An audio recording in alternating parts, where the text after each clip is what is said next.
When a bride in a torn wedding dress stepped off that train with nothing but tears and a sealed letter, every soul at the station turned away. Except one. A small boy broke free from his father's grip, his finger pointing straight at her trembling form. "That's my mama," he cried out, his voice slicing through the Wyoming wind like a blade. In that moment, a woman's shattered past collided with a rancher's buried grief, and a love they thought dead began to claw its way back to life. If you're watching from across the world, from New York to Tokyo, from London to Sao Paulo, stay with us until the very end. Comment below with your city name so I can see how far this story of redemption and second chances has traveled. Now, let me take you back to 1891, to a dust-covered station where nothing would ever be the same again. The locomotive's whistle tore through the autumn air like a woman's scream, and perhaps that was fitting, because a woman was indeed screaming, though silently, locked behind the cage of her own ribs, where no one could hear the sound of a heart breaking for the 1,000th time. Amelia Ward pressed her forehead against the cold window of the passenger car, watching the golden prairie grass blur into rivers of wheat and honey. Her reflection stared back at her, hollow-eyed, ghostly, wearing a wedding dress that had once been beautiful, but was now little more than rags held together by desperate stitching and dried tears. The silver fabric, which had shimmered in candlelight 3 nights ago, was now stained with mud, sweat, and something darker near the hem that she didn't want to think about. The train was slowing. She could feel it in her bones, the way the rhythm of the wheels changed from a confident gallop to an uncertain stagger. Through the smudged glass, she saw it, a station that wasn't really a station at all, just a wooden platform erected in the middle of absolute nowhere, surrounded by scrub brush and the kind of emptiness that made a person feel like they were the last soul on earth. "Sweetwater Junction," the conductor called out, his voice bored and nasal. 5-minute stop. Sweetwater Junction. Amelia's hands trembled as she gathered the pitiful bundle at her feet, a cloth sack containing everything she owned in this world. A change of underclothes, a hairbrush with half its bristles missing, a miniature silver locket that wouldn't open anymore, its clasp broken in a struggle she tried not to remember, and the letter. Always the letter, sealed with her father's crimson wax, the imprint of his ring pressed into it like a brand on cattle. She stood on legs that barely held her, gripping the seat back for support. The other passengers, a businessman with oil-slick hair, a woman in widow's black, a young couple who couldn't stop touching each other's hands, all pretended not to notice her. They had been pretending for the entire journey from Boston, averting their eyes from the bruises on her wrists, from the wild desperation in her face, from the wedding dress that announced her shame to anyone with eyes to see. A bride traveling alone. A woman without a husband. The scandal was written all over her, and decent people didn't acknowledge scandals. The conductor appeared at her elbow, his face professionally blank. "This your stop, miss?" She wanted to say no.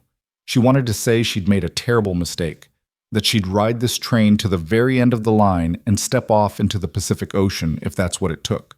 But her lips formed the word before her mind could stop them. "Yes." "You got someone meeting you?" The question hung in the air between them. Did she? Was there anyone in this godforsaken corner of the world who would claim her, who would look at her ruined dress and haunted eyes and still say, "Yes, this one is mine. I'm expected," she whispered, which was not the same thing as being wanted, but it was all she had. The conductor helped her down the steps, the only kindness he'd shown her. And then the train was pulling away, leaving her standing alone on the platform with her pitiful bundle and the wind tugging at her torn veil. The few people scattered around the station, cowhands waiting for supplies, a woman with 2 small children, an old man whittling on a bench, all stopped what they were doing to stare. Amelia felt their eyes like brands on her skin. She lifted her chin, trying to summon some scrap of dignity. But it was hard when your wedding dress was falling apart, and you hadn't slept in 3 days, and the only thing keeping you upright was the slim, desperate hope that maybe, just maybe, the words in her father's letter were true. "Your son lives. Make this right, or neither of you will see another dawn." The platform seemed to tilt under her feet. Amelia stumbled, catching herself against a wooden post. Her vision swam with exhaustion and hunger, She couldn't remember the last time she'd eaten, really eaten, not just nibbled at dry bread while her stomach churned with anxiety. The late afternoon sun beat down mercilessly, making the silver fabric of her dress shimmer mockingly, a beacon announcing to everyone, "Here is a woman who failed. Here is a bride no one wants." "You lost, lady." The voice came from her left, a young cowhand barely past boyhood, with kind eyes that quickly turned uncertain when he saw her face properly. Whatever he saw there made him step back, touching his hat brim in a gesture that was more escape than courtesy. "I'm—" Amelia's voice cracked. She swallowed, tasted dust and desperation, tried again. "I'm looking for— Is there a— Does anyone know a Rowan Callahan?" The name felt like swallowing glass. It had been 4 years since she'd spoken it aloud. 4 years since she'd let herself even think it without immediately drowning the thought in whatever numbing activities her father's house had offered. 4 years since the night everything had fallen apart, since the morning she'd woken up in a locked room with bars on the windows and her father standing over her with that letter, that damned letter that had stolen her life. "Forget him. He's forgotten you. Now sign this." The cowhand's eyes widened slightly. "Callahan? Sure, everyone knows him. Ranch about 6 miles northeast of here, but, ma'am, I don't think— Can you take me there?" "Ma'am, I ain't got a wagon, and even if I did, I can't just— Please." The word ripped out of her, raw and desperate. "Please, I have to— My son is there. My son." The cowhand looked deeply uncomfortable now, glancing around as if hoping someone else would step in and handle this increasingly awkward situation. "Ma'am, I don't know nothing about Mr. Callahan having any— I mean, there's a boy, sure, but that's him. That's my son, Tobias. His name is Tobias." She was crying now, hot tears cutting tracks through the dust on her cheeks, but she was beyond caring about dignity or propriety or what these strangers thought. "I know it's him. I know it. Please, you have to believe me. I haven't seen him since he was 6 months old. They took me away. They locked me up. They told me he was dead, but he's alive and I have to— Lady, you need to calm down." This from the woman with the 2 children, who was now herding her little ones away from the hysterical bride like Amelia was contagious. "You're causing a scene. I don't care about a scene." Amelia's voice rose, spiraling toward something that might have been laughter, or might have been madness. "My baby is out there, and I'm going to find him even if I have to walk every mile, even if my feet bleed, even if— Mama?" The word dropped into the chaos like a stone into still water, creating ripples of silence that spread outward until the entire platform had gone quiet. Amelia's breath stopped. Her heart stopped. Everything stopped, except for the source of that small, uncertain voice. A boy stood at the edge of the platform, half hidden behind a stack of supply crates. He couldn't have been more than 4 years old, with a shock of dark hair that caught copper highlights in the sun, and eyes the color of summer storms, gray-blue and deep and achingly, impossibly familiar. He wore patched overalls and a shirt that had been washed so many times it was more memory than fabric, and he clutched a wooden horse in one small fist, and he was staring directly at Amelia. "Tobias?" The name fell from her lips like a prayer, like a plea, like the only word that mattered in the entire universe. "Tobias, is that you?" The boy took a step forward, then stopped, looking back over his shoulder toward the general store entrance. "Papa said to wait, but—" His gaze swung back to Amelia, and something in his small face shifted. Recognition that shouldn't have been possible, couldn't have been possible, but was happening anyway. "You're sad." Amelia sank to her knees right there on the dusty platform, wedding dress pooling around her like spilled mercury, and held out her shaking hands. Yes, baby. I'm very sad. But seeing you— Oh, seeing you makes it better." The boy tilted his head, studying her with the solemn intensity that only small children can manage. "You're wearing a fancy dress. Are you a princess?" A broken laugh escaped her. "No, sweetheart, I was supposed to be a bride, but that didn't work out the way everyone planned.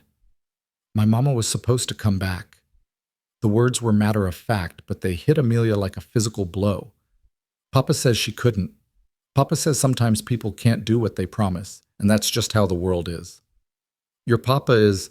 Amelia's throat closed. She had to force the next words out. Your papa is Rowan Callahan? The boy nodded proudly. Papa's the strongest man in Wyoming. He can lift a whole hay bale over his head, and one time he punched a wolf. The last part was delivered with such conviction that Amelia almost smiled despite everything. I believe it, she whispered. Your papa was always very strong. Do you know him? I did. Once.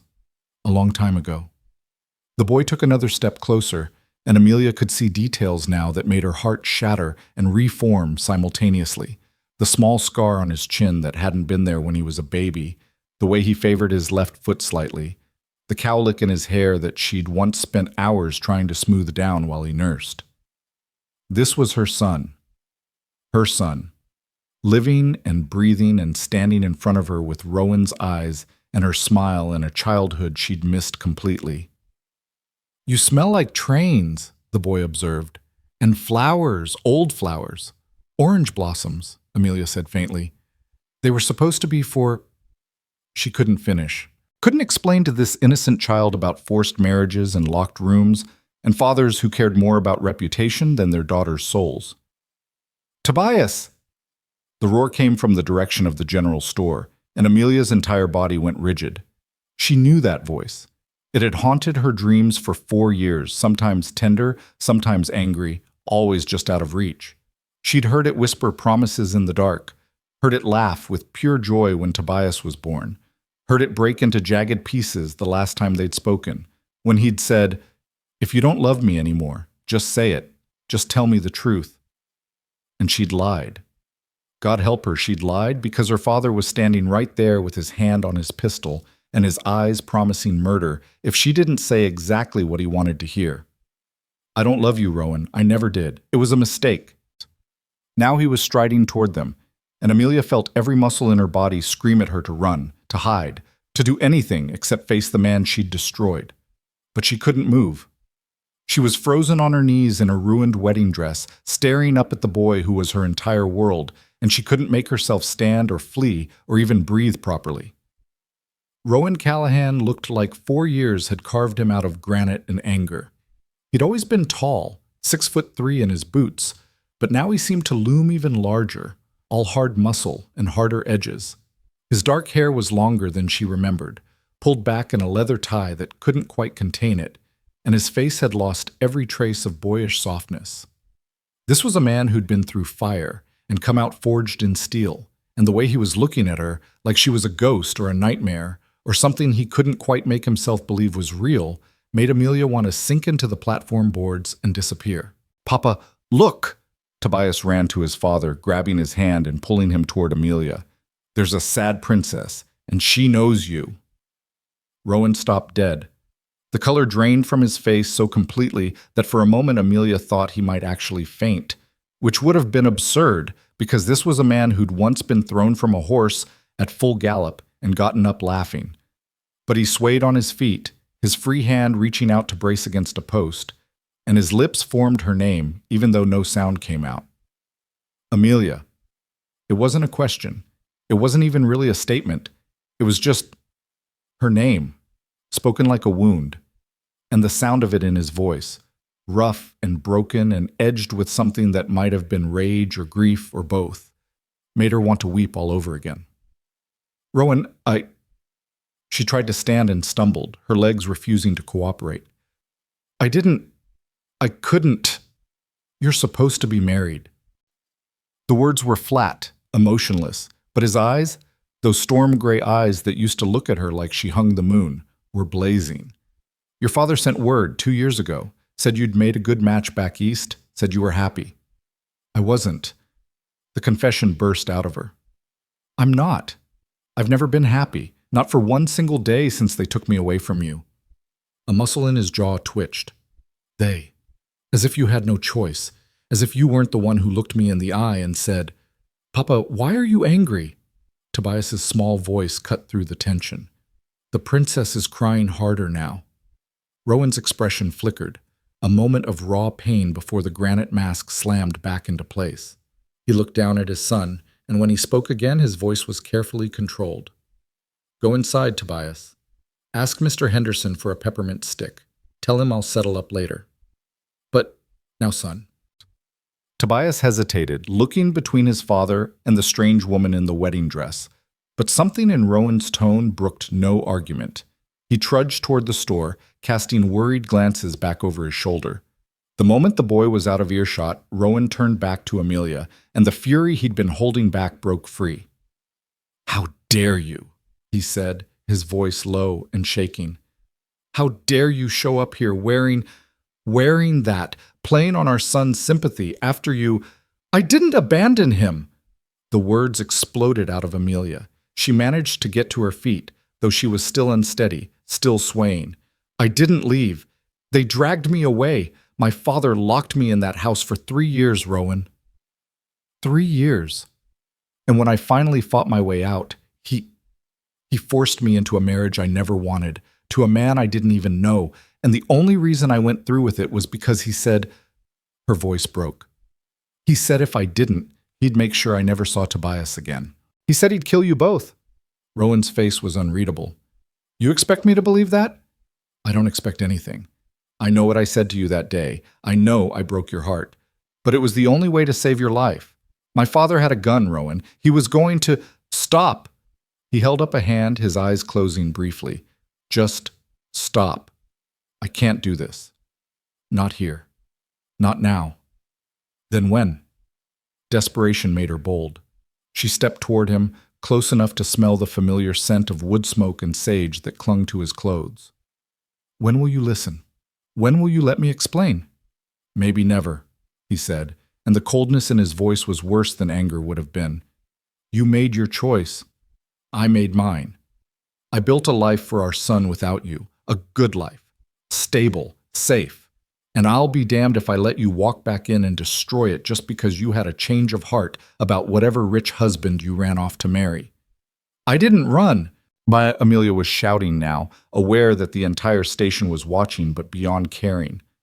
"I was taken, and I've spent every single day of the last 4 years trying to find a way back. Do you think I wanted to marry Doyle Crane? Do you think I wanted to sign my name on that marriage certificate while his friends held me down and my wrist was so badly bruised I could barely hold the pen?" Something flickered in Rowan's eyes, doubt maybe, or the faintest hint of uncertainty. But it was gone before she could name it. "If that's true, where's this husband now? Why are you here alone?" "I ran." The simple truth of it echoed across the platform. 3 days ago, right after the ceremony, I ran. There was a window without bars, finally, and I took my chance. I stole this dress and a ticket voucher from one of the guests, and I ran. And I came here because— Her voice dropped to a whisper. "Because if there was even a chance that my son was still alive, I had to find him. Even if you hate me, even if you never forgive me, I had to see him once. Just once." Rowan stared at her for a long moment, and she could see him wrestling with himself, the part that wanted to believe her fighting the part that had spent 4 years learning to live without her. Finally he spoke, and his voice was tired. "You can't stay." "What?" "You heard me. You can see Tobias because I won't be cruel enough to deny him that. But then you have to go. Back to Boston, back to wherever. I don't care. But you can't stay here and confuse him with stories about being his mother when you haven't been here for— "I am his mother!" Amelia's voice cracked with anguish. "I gave birth to him. I nursed him. I sang him to sleep every night for 6 months before they ripped him out of my arms. You can hate me, Rowan. You can despise me, but don't you dare tell me I'm not his mother." "Then where were you?" The question was quiet, but it hit like a hammer. "Where were you when he cried for you every night for months? Where were you when he got sick last winter and I thought I'd lose him? Where were you for his first steps, his first words, every single milestone that you should have been there for?" "I'll tell you where. Living your life back east, married to some rich man, probably sleeping in silk sheets while our boy called out for a mama who never came." "I was in hell." The scream tore out of her throat, raw and primal. "I was locked in a room with bars on the windows. I was starved when I wouldn't comply. I was beaten when I tried to escape. I wrote letters, dozens of letters. begging anyone who'd listen to help me, to tell you the truth, but they were all intercepted. And when I finally did get out, when I finally found a way to send word, the message came back that you'd moved on, that you had a new life and didn't want to hear from me ever again. I never got any messages. Rowan's voice had gone quiet, dangerous. Not one. Because my father made sure you wouldn't.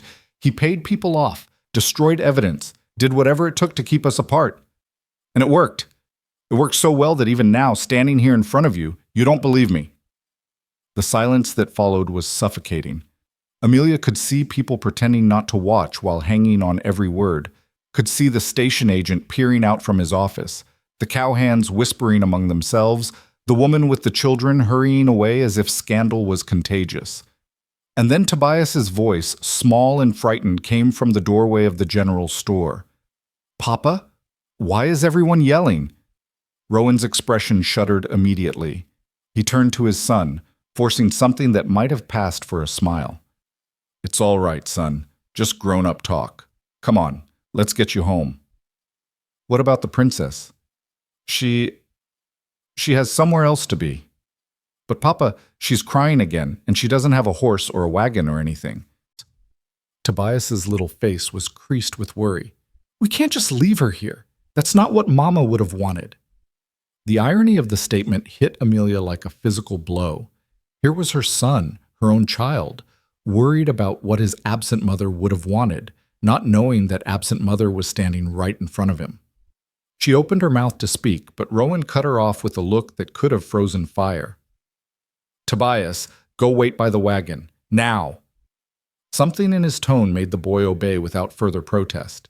He cast one last worried glance at Amelia before scurrying off, wooden horse still clutched in his hand. Rowan waited until Tobias was out of earshot before speaking again, his voice low and hard. "You want to know the truth? The real truth? I don't care if your story checks out. I don't care if you were locked up or forced or any of it, because 4 years ago, you had a choice. You could have fought harder.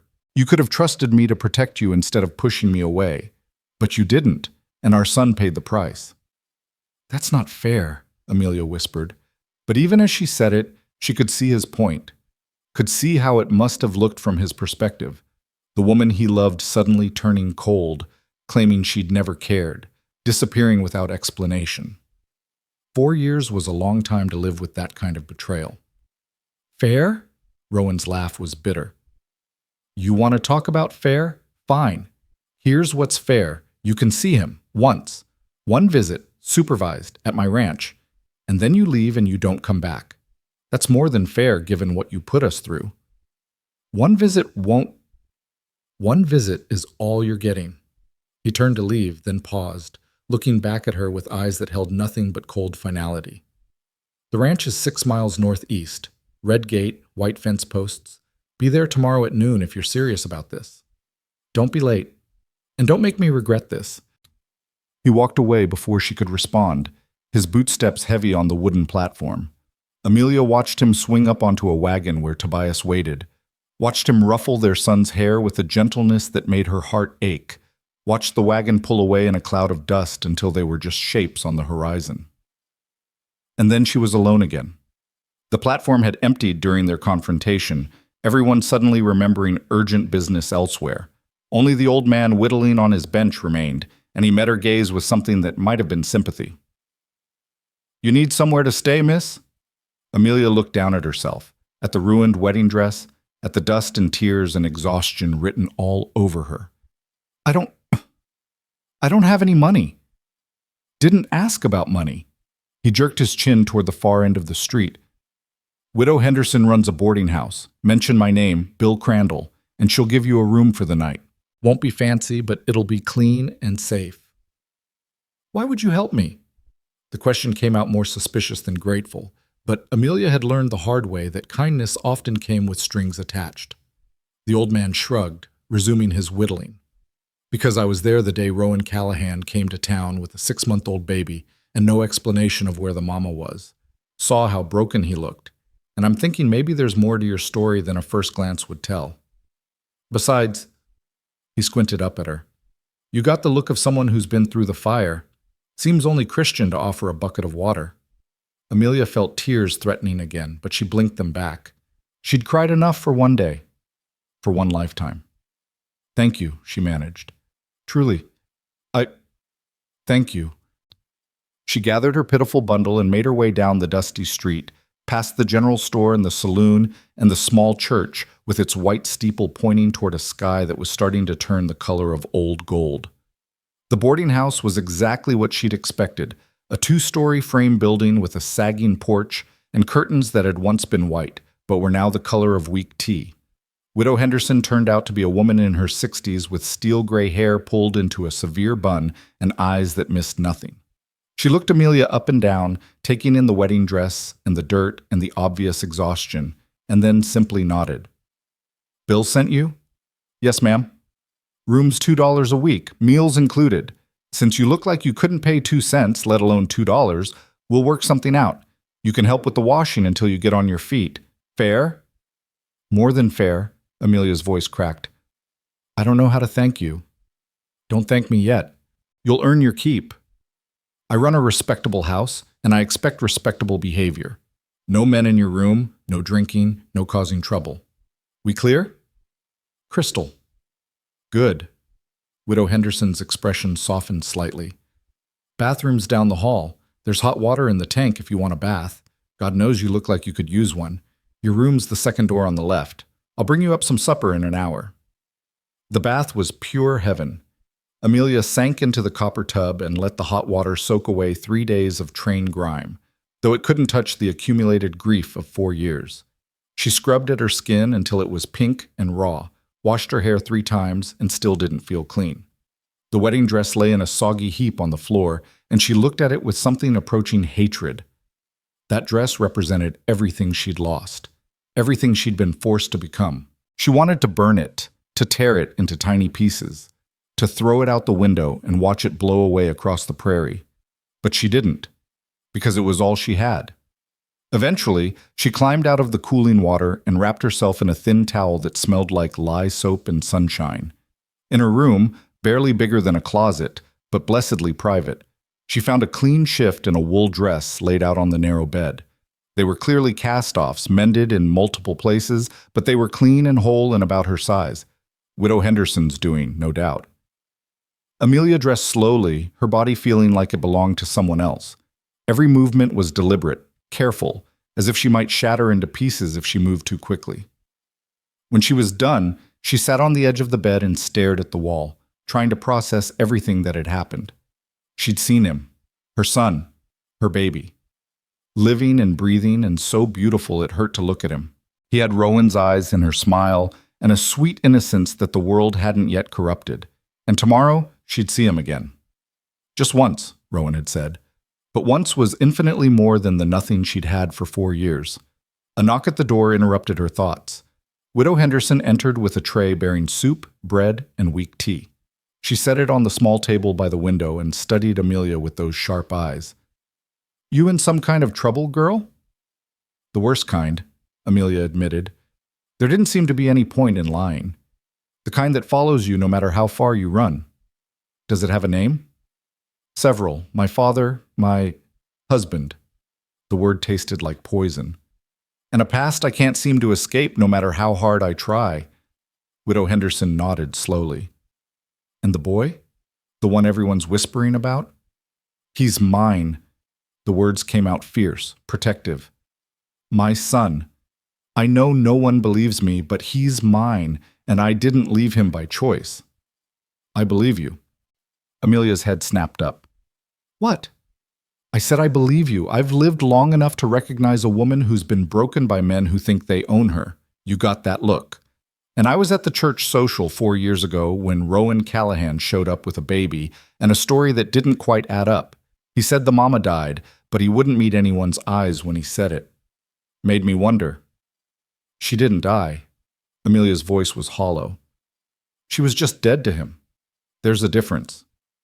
Not much of one, from his perspective. Widow Henderson moved toward the door, then paused. Word of advice? Don't expect him to forgive you easy. That man loved you like I've rarely seen, and when you left, or when he thought you left, it near about killed him. He's built walls higher than heaven to protect himself and that boy.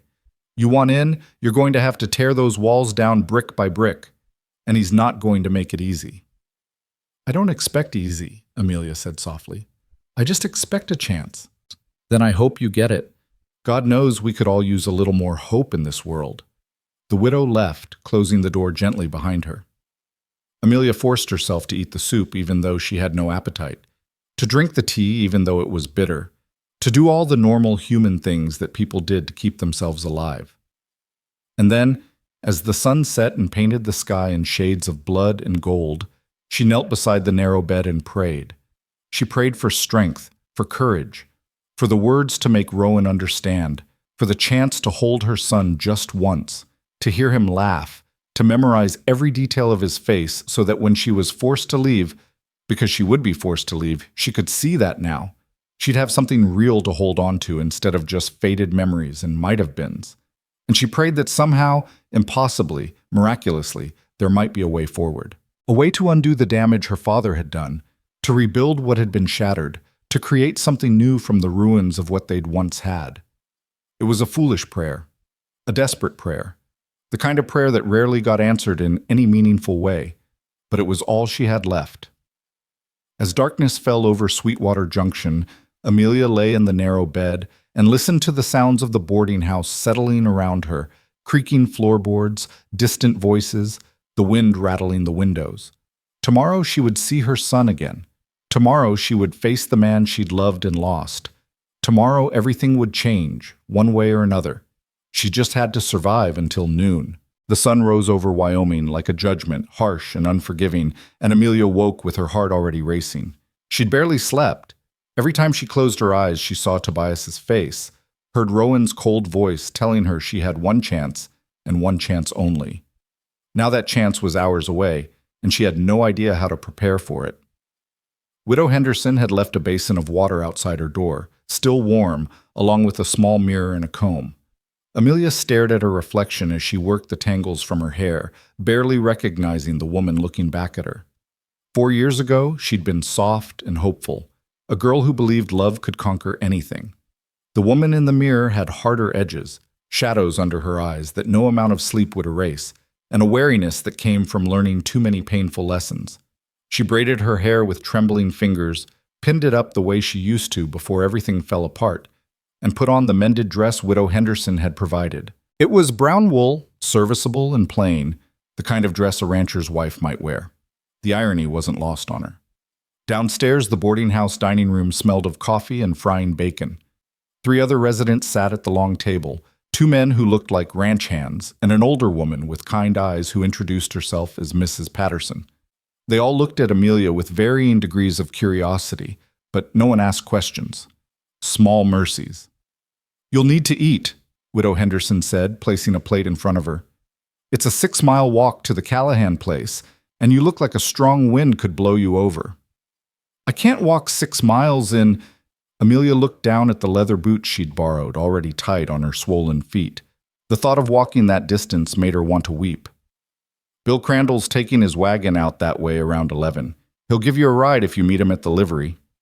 The widow poured coffee, her movements brisk and efficient. And before you ask why everyone's being so helpful, it's because word travels fast in a small town.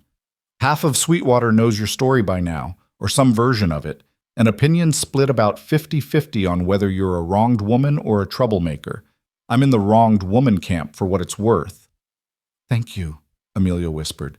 She forced down eggs and bacon that tasted like sawdust in her mouth, drank coffee that was too strong and too bitter, and tried not to watch the clock on the mantel counting down the minutes until 11. When it was finally time to leave, Mrs. Patterson pressed a small package into her hands. "Cookies," she explained, "for the boy. Children always respond better to adults who come bearing sweets." Amelia's throat closed. "I don't know what to say." "Don't say anything. Just don't waste this chance."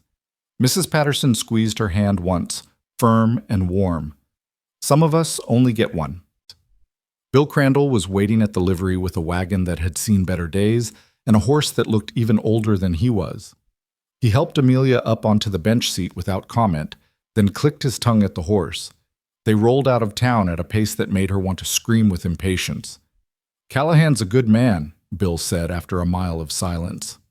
Hard worker, honest, does right by his boy and his neighbors. Whatever happened between you two, he's done his best to move past it. I know he has. Amelia watched the prairie roll by, endless and golden in the late morning light. I'm not here to disrupt his life. I need to see my son. That boy's his whole world. You heard him. Rowan will destroy you. Don't matter if you're the boy's mama or the Queen of England, just so we're clear. We're clear. She'd expected nothing less. A man who'd raised a child alone for 4 years, who'd built a life from nothing. He'd protect that child with everything he had. She couldn't fault him for it. She could only hope he'd give her enough time to prove she wasn't a threat. The Callahan Ranch appeared on the horizon like something from a dream she'd forgotten she had.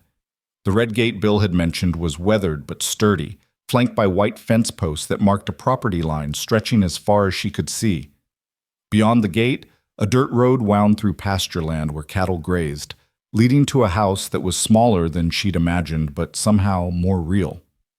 It was a simple structure, wood frame, probably 2 bedrooms, with a porch that wrapped around 3 sides and a stone chimney rising from the roof.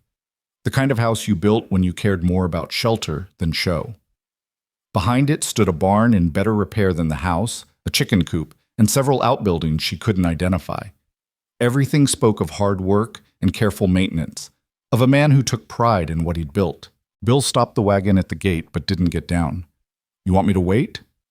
No. Amelia climbed down, her legs shaking. Thank you for the ride, but I don't know how long this will take.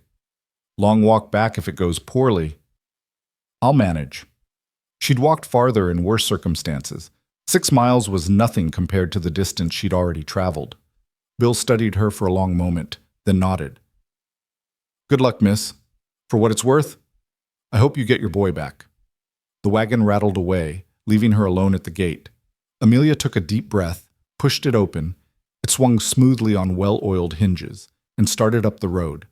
Each step felt like walking through deep water, heavy and slow.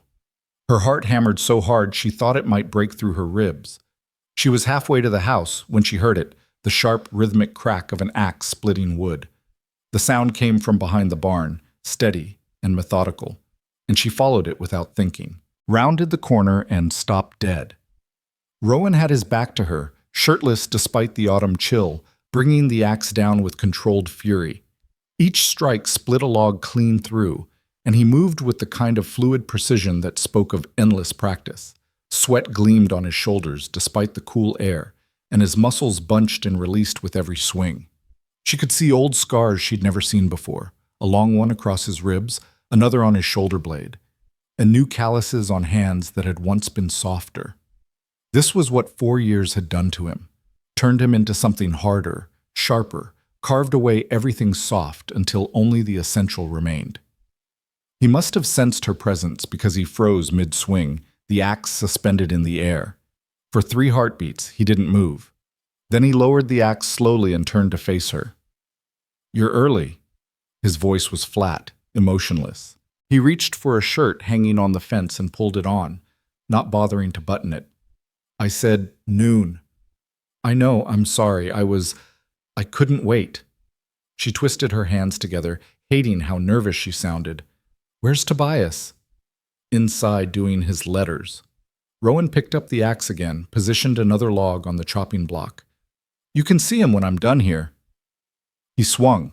The axe bit deep, cleaving the wood in 2. The halves fell away, and he positioned another log without looking at her. How long will that take? However long it takes. Swing, crack, split. I've got a winter's worth of wood to get through, and I'm not stopping just because you showed up. Amelia watched him work, understanding what he was really doing. This wasn't about the wood. This was about control, about making her wait, about proving that he didn't dance to her tune anymore. She could accept that. She'd accept almost anything for the chance to see Tobias again. Can I help? The axe paused. Rowan turned to look at her, his expression somewhere between disbelief and contempt. You want to help me chop wood? I want to do something other than stand here watching. And you're right, winter's coming. I can stack what you split. You're wearing a borrowed dress and can barely stand upright from exhaustion. You'd last 5 minutes. Try me. Something flickered in his eyes. Surprise, maybe, or reluctant respect. He jerked his chin toward the growing pile of split logs. Stack them by the barn, bark side down, tight rows. Can you manage that? Yes. She moved to the woodpile and began working, ignoring the way her back immediately protested, the way her hands, soft from 4 years of enforced idleness, weren't suited for rough bark and splinters. She stacked logs the way he'd directed, focusing on the simple physical task, letting the rhythm of it calm her racing thoughts. They worked in silence for what felt like hours, but was probably less than one. The only sounds were the axe falling, wood splitting, and the occasional grunt of effort from Rowan. Amelia's hands were bleeding by the time they finished, torn by rough bark and sharp edges, but she didn't stop, didn't complain, just kept stacking until every piece was in place. When the last log was stacked, Rowan finally set down the axe. He looked at the neat rows she'd created, then at her bleeding hands, and something in his face shifted, not softening exactly, but thawing, just slightly. "You always were stubborn," he said quietly. "I learned from the best." She wrapped her hands in her skirt, trying to stop the bleeding. "You were the one who taught me that sometimes you just have to put your head down and push through." "I taught you a lot of things." His voice went hard again. "Guess some lessons didn't stick." "Rowan, he's inside, like I said." He walked past her toward the house, not waiting to see if she'd follow. "But we're setting ground rules first. You understand?" Amelia hurried after him, her heart in her throat. "Whatever you need, I'll agree to anything." He stopped at the porch steps, one boot on the bottom riser, and turned to look at her with eyes that held nothing but cold calculation. "You don't tell him you're his mother. Not today, not ever, unless I say otherwise." The words hit like a physical blow. "But those are my terms. Take them or leave." His jaw was set, immovable as stone. "He's 4 years old, Amelia. He doesn't remember you. He has a life, a routine, a sense of security. I won't have you walking in and destroying that just to make yourself feel better. I don't care what you're trying to do. I care about protecting my son, our son," he corrected, and the admission seemed to cost him. "If you want to see him, you're a friend. Someone passing through town, nothing more. And if he asks about his mother, you don't answer. I answer. Clear?" It felt like swallowing broken glass, but she nodded. "Clear." "And when this visit is over, you leave. You go back to wherever you came from, and you don't come back. You don't write. You don't send gifts. You don't insert yourself into his life. You had your chance to be his mother, and you—" He stopped himself, but the unspoken words hung heavy between them. "And you chose not to be." "I didn't choose this," Amelia said softly. "I know you don't believe me, but I didn't. Doesn't matter what I believe. What matters is what's best for Tobias." He mounted the steps, his hand on the door. "You ready?" She wasn't. She'd never be ready for this. To see her son and pretend to be a stranger, to smile and make small talk when all she wanted was to gather him in her arms and never let go. But she nodded anyway, because this was all she was going to get. Rowan opened the door and called out, "Tobias, we've got company." The sound of small feet running preceded the boy himself, who appeared in the doorway with his wooden horse still clutched in one hand and his face alight with curiosity. When he saw Amelia, his eyes widened. "The princess came back." "She's not a princess, son. She's—" Rowan hesitated, clearly struggling with what to call her. "She's Miss Ward. She's visiting from out of town." "But you're wearing a normal dress now," Tobias said, studying Amelia with the intense focus only children could manage. "What happened to your fancy one?" "It needed to be cleaned," Amelia managed, her voice only shaking slightly. "I'm afraid I got it quite dirty traveling on the train." "Papa says trains are dirty. He says that's why we take the wagon when we go to town." Tobias stepped closer, tilting his head. "Did you really know my mama?" The question was innocent, but it felt like a knife between her ribs. Amelia glanced at Rowan, who was watching her with an expression that clearly said, "Remember the rules." She swallowed hard and knelt down to Tobias's level. I knew her a little bit, she said carefully. A long time ago. What was she like? She loved you more than breathing. She would have died for you. She did die in a way, the day they took you from her. But she couldn't say any of that, so instead she said, she was kind and brave, and she loved you very, very much. Papa says that too.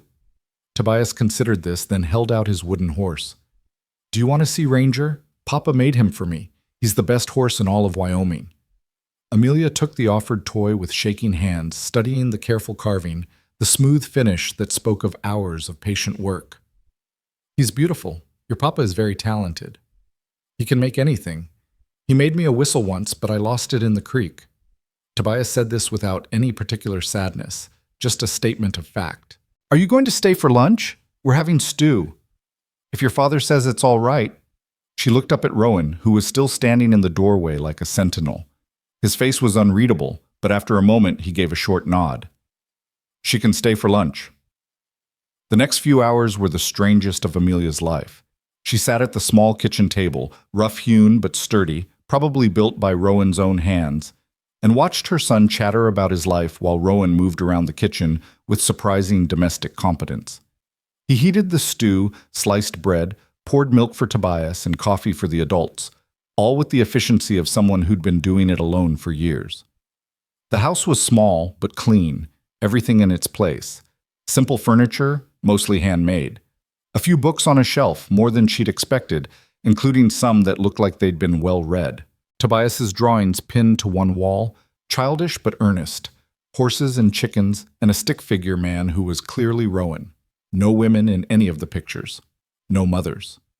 Miss Ward brought you cookies, Rowan said, and Amelia realized with a start that she'd left Mrs. Patterson's package by the woodpile. She started to rise, but Rowan held up a hand. I'll get them. Finish your stew. He disappeared outside, and Amelia was suddenly alone with Tobias. The boy kicked his feet under the table, too short to reach the floor, and studied her with those heartbreakingly familiar eyes. Are you sad again? He asked. You look sad, like yesterday. I'm not sad right now, Amelia lied. I'm happy, because I'm having lunch with you. Why does that make you happy? You don't even know me. Out of the mouths of babes, she searched for an answer that wouldn't break Rowan's rules. Sometimes people make you happy just by being themselves. You seem like a very nice boy. Papa says I'm too curious for my own good, and that I ask too many questions.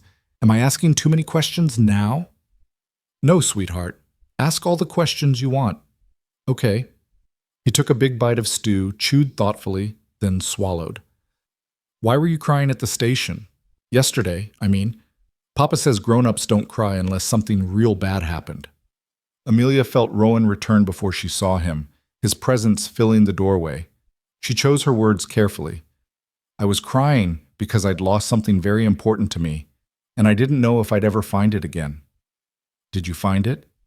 She looked at the boy, her son, her heart, her entire reason for surviving 4 years of hell, and felt tears threatening again. Yes, she whispered. I think I did. Rowan set the package of cookies on the table with more force than necessary. Tobias, why don't you take your stew out to the porch? It's a nice day. But we have company. Now, son. The boy knew that tone. He took his bowl and scampered outside, casting curious looks back over his shoulder. The moment he was gone, Rowan turned on Amelia with barely controlled fury. What did I tell you? I didn't break any rules. He asked questions. I answered them carefully. You're looking at him like you want to swallow him whole, like you're trying to memorize every detail so you can take it with you when you leave. You think he doesn't notice that? You think I don't? I'm sorry. The words came out broken. I'm trying, Rowan. I'm trying so hard to follow your rules, but he's my son, and I've missed 4 years of his life, and I don't know how to... Then maybe you shouldn't be here. He braced his hands on the table, leaning toward her, his voice low and harsh. Maybe this was a mistake. Maybe I should send you away right now before you do any more damage. Please. Amelia stood, her hands reaching for him before she could stop herself. She caught his wrist, felt him go rigid under her touch. Please don't. I'll do better. I'll be more careful. Just give me the rest of today. That's all I'm asking. You said I could have one visit. Let me have it. He stared at her hand on his wrist, and for a moment something flickered across his face. Memory, maybe, of all the times she'd touched him with love instead of desperation. Then he pulled away, putting distance between them. Finish your stew, then you can spend an hour with him outside. But I'm staying within sight the whole time. And if I think you're getting too close, too emotional, I'm ending this. Understood? Understood. The hour that followed was both heaven and torture. Tobias showed her everything: the chickens, the barn cats, his favorite climbing tree, the creek where he'd lost his whistle. He chattered non-stop, asking questions about where she came from, what Boston was like, whether she'd ever seen the ocean. Amelia answered as best she could, careful to keep her emotions in check, aware of Rowan watching from the porch like a hawk. Can you climb trees? Tobias asked, already scrambling up the lower branches of an old oak. I used to be quite good at it, Amelia admitted, when I was your age.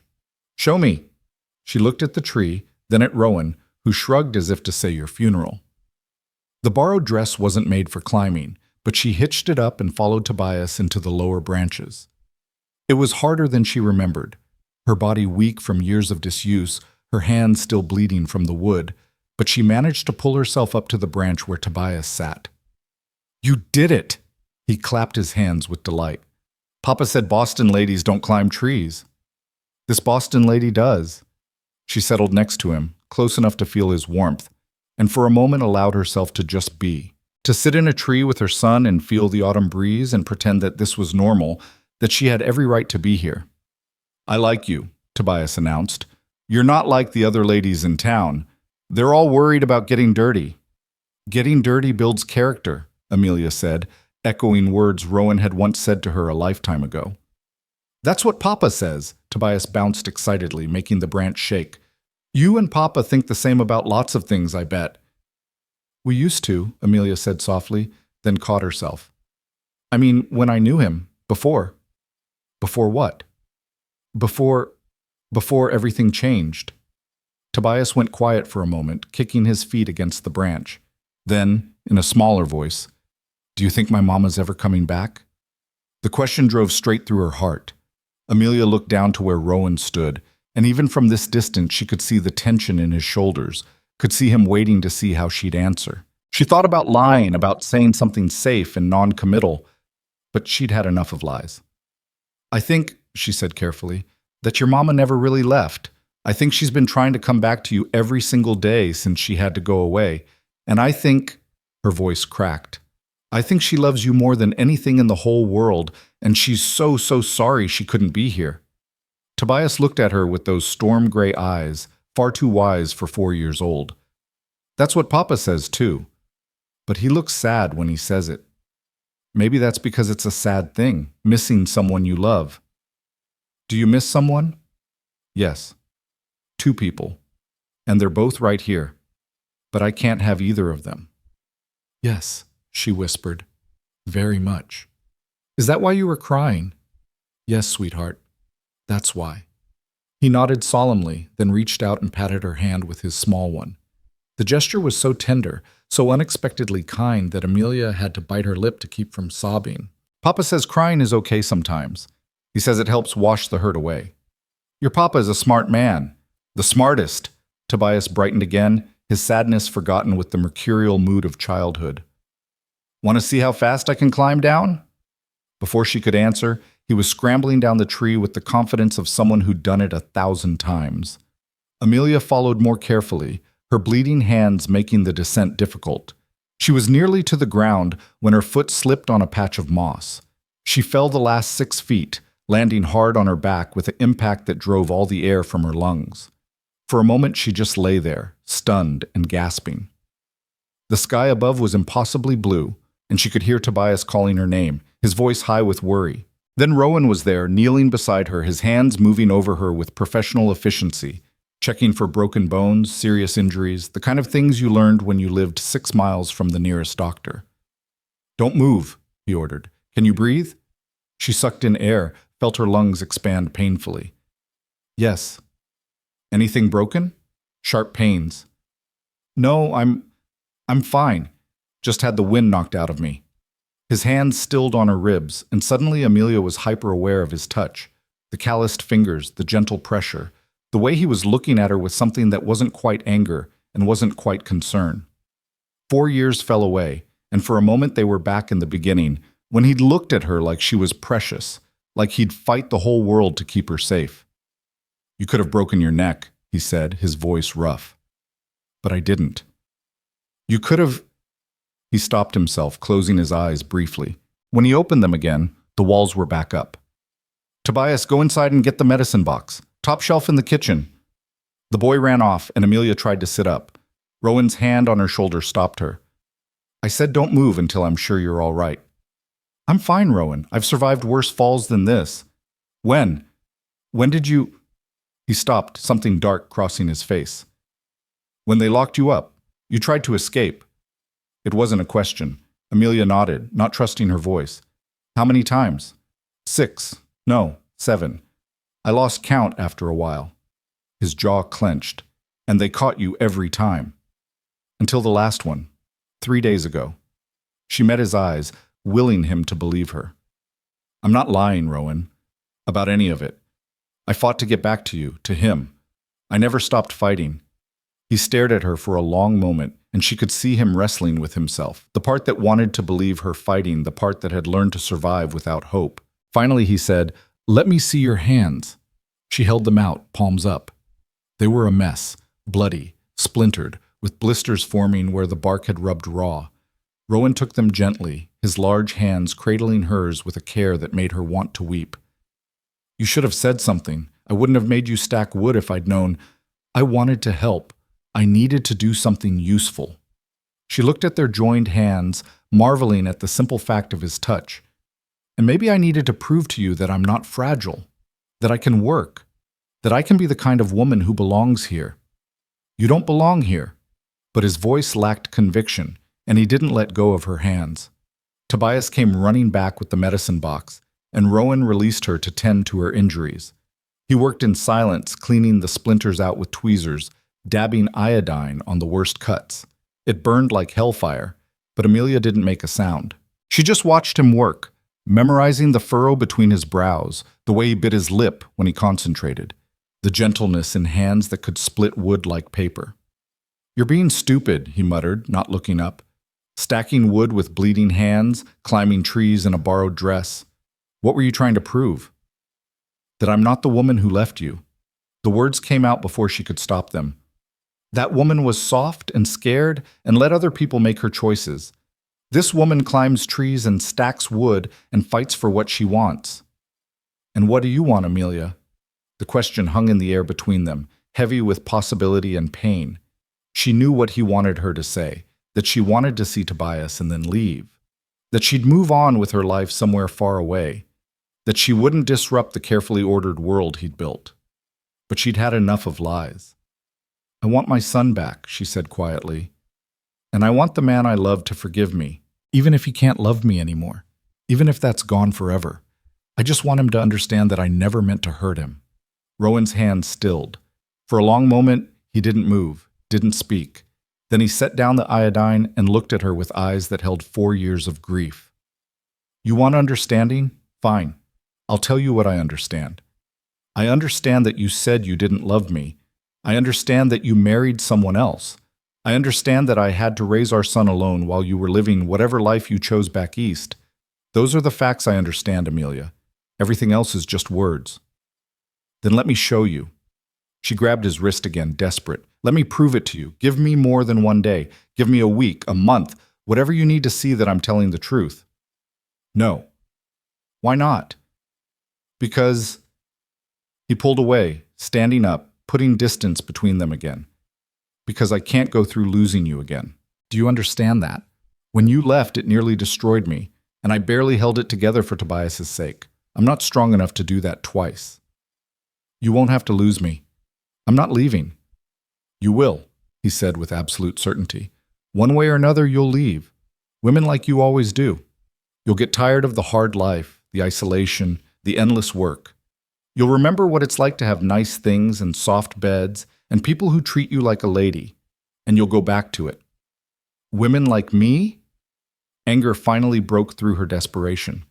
What do you know about women like me? You think I enjoyed being locked in a room for 3 years? You think I liked having my choices taken away, my body used, my will broken? You think that made me soft? I don't know what it made you. His voice rose to match hers. I don't know you anymore, Amelia. The woman I loved wouldn't have given up. She would have fought harder, found a way to send word, done something, anything, besides just disappearing. I did! She was screaming now, past caring that Tobias could probably hear, past caring about anything except making him understand. I fought every single day. I wrote letters they burned. I tried to escape and they beat me. I begged guards and servants and anyone who'd listen to help me. And you know what happened? My father paid them more than I could ever offer, and they stayed loyal to him. I had nothing, Rowan. No money, no allies, no hope, except the slim chance that maybe, someday, I'd find a way out. So don't you dare tell me I gave up. The silence that followed her outburst was deafening. Rowan stared at her, his face white, and Amelia realized she was shaking, with rage, with grief, with the accumulated weight of 4 years of suppressed emotion finally breaking free. Amelia, he started, but she cut him off. No, you wanted the truth? Here it is. They dragged me away in the middle of the night. My father had 6 men hold me down while a doctor gave me something that made me sleep. When I woke up, I was in a private asylum 3 states away. And the only people I saw for 3 years were nurses who wouldn't speak to me and doctors my father paid to declare me insane. Do you understand? They said I was crazy. They said I'd imagined you, imagined our son, imagined everything. And they kept me drugged just enough that sometimes I almost believed them. Rowan's face had gone from white to gray. Jesus Christ. The only reason they let me out was because my father needed me to marry Doyle Crane, some business arrangement, some merger that required a ward daughter as part of the bargain. So they cleaned me up, put me in a wedding dress, and told me if I didn't go through with it, they'd make sure I never saw daylight again. And I believed them. I believed them because by that point I was so broken I couldn't imagine any other outcome. But you ran. I ran because Doyle's estate had windows without bars, because the staff there hadn't been paid enough yet to be absolutely loyal, because I found a maid who had a son Tobias's age, and when I told her my story, she wept and gave me her life savings, $17, and helped me escape. And I've been running ever since, sleeping in barns and train cars and anywhere else I could hide. Because if they catch me, Rowan, if they find me and drag me back, I won't survive it this time. I'd rather die. She was crying now, openly, not bothering to wipe away the tears. So yes, I left you. Yes, I broke your heart, but I didn't do it because I didn't love you. I did it because I loved you too much to let my father kill you. He had a gun that day, pressed against his leg where you couldn't see it. And he told me if I didn't send you away, he'd put a bullet in your head and make it look like an accident. What was I supposed to do? Rowan sank down onto the porch steps, his head in his hands. When he finally spoke, his voice was barely a whisper. Why didn't you tell me? Because you would have fought. You would have tried to protect me, and he would have killed you. And I couldn't be responsible for that. I couldn't live in a world where you were dead because of me. So instead you let me live in a world where I thought you'd stopped loving me. He looked up at her, and there were tears on his face too. Do you have any idea what that did to me? I would have rather died, Amelia. I swear to God, I would have rather taken a bullet than spend 4 years believing you'd chosen someone else. I'm sorry. The words were pitifully inadequate. I'm so sorry. I thought I was saving you, but all I did was hurt you in a different way. They sat in broken silence, the ruins of 4 years scattered between them like shattered glass. Somewhere inside, Tobias was probably wondering what was happening, why the adults were yelling, but neither of them moved. Neither of them knew how to begin picking up the pieces. Finally, Rowan spoke. I believe you. Amelia's head snapped up. What? I said I believe you, about your father, about the asylum, about running. I believe you. He scrubbed a hand over his face, exhausted. Doesn't change the past, doesn't undo the damage, but I believe you. It was the smallest opening, the tiniest crack in the walls he'd built, but Amelia seized it like a lifeline. Then let me stay. Just for a little while. Let me get to know Tobias. Let me prove to you that I'm not going to disappear again. And when your father finds you, when this Crane fellow comes looking for his runaway bride, what then? Then we deal with it, together, the way we should have 4 years ago. Rowan looked at her for a long time, and she could see him weighing options, calculating risks, trying to decide if the gamble was worth it. Finally, he said, 1 week. What? I'll give you 1 week. You can stay in town at the boarding house, and you can come here during the day. You can help with chores, spend time with Tobias, and we'll figure this out. But at the end of the week, we reassess. If it's not working, if you're causing more harm than good, you leave. Those are my terms. It wasn't everything she wanted. It wasn't even close, but it was more than she'd had that morning, more than she dared hope for when she stepped off that train. 1 week to prove herself. 1 week to show Rowan she was serious. 1 week to build something new from the wreckage of what they'd lost. I accept, she said. Thank you. He nodded wearily and stood. It's getting late. I'll hitch up the wagon and take you back to town. Rowan, don't. He held up a hand, stopping whatever she'd been about to say. Don't thank me and don't apologize again and don't. Just don't. I need time to process all of this. We both do. So let's just get through the rest of today, and tomorrow we'll start fresh. All right. He called for Tobias, and the boy emerged from the house looking worried. Are you fighting? He asked. I heard yelling. Just talking, Rowan said, ruffling his hair. Sometimes grown-ups talk loud. Miss Ward needs a ride back to town. Want to come? The ride back was quiet. Tobias chattered occasionally about things he saw, a hawk circling overhead, cattle in a distant field, but the adults barely spoke. Amelia sat in the wagon bed, giving them space, watching the ranch recede behind them and praying this wasn't the last time she'd see it. When they reached Sweetwater Junction, Rowan helped her down with impersonal courtesy. I'll come by tomorrow morning, 9 o'clock. Be ready to work. I will be. Thank you, Rowan, for giving me this chance. He didn't answer, just clicked his tongue at the horse and drove away. Amelia watched until they disappeared, then turned to find Widow Henderson waiting on the porch, arms crossed. Well? The older woman asked. How did it go? Amelia thought about everything that had happened. The yelling, the crying, the confessions, the tiny sliver of hope Rowan had offered. I have a week, she said. He gave me a week to prove myself. Then you'd better make it count, girl. Because from the look on that man's face, he's still deciding whether to let you in or shut the door forever. Amelia climbed the stairs to her room, every muscle aching, her hands throbbing, her heart simultaneously full and breaking. 1 week. 7 days to convince Rowan she was worth the risk. 7 days to build a relationship with the son she'd lost. 7 days to prove she was strong enough, determined enough, worthy enough to be part of their lives. It wasn't much time, but it was all she had, and she wasn't going to waste a single moment of it. She woke before dawn the next morning, her body protesting every movement, but her mind sharp with purpose. The bandages on her hands had bled through during the night, and when she unwrapped them, the wounds looked angry and inflamed. She gritted her teeth and rewrapped them with strips torn from an old petticoat, then dressed in the borrowed work clothes Widow Henderson had left outside her door, trousers that had belonged to the widow's late husband, altered to fit, and a flannel shirt that smelled of lye soap and hope.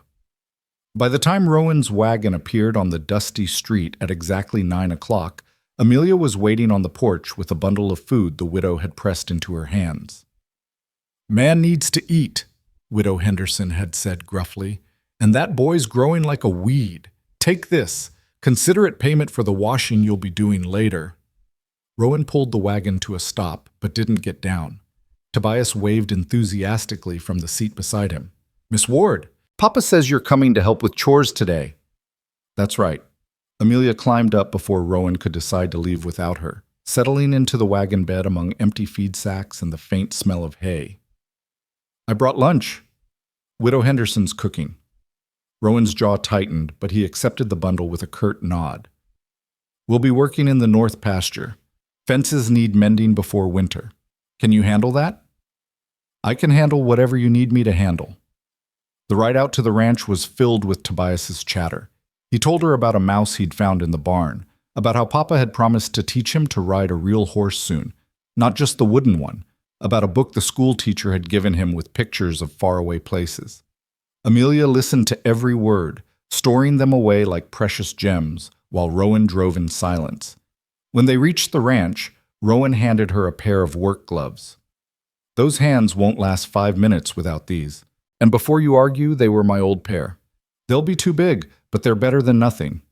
The gloves were indeed too large, worn soft from years of use, and they smelled like him, leather and wood smoke and something indefinably Rowan.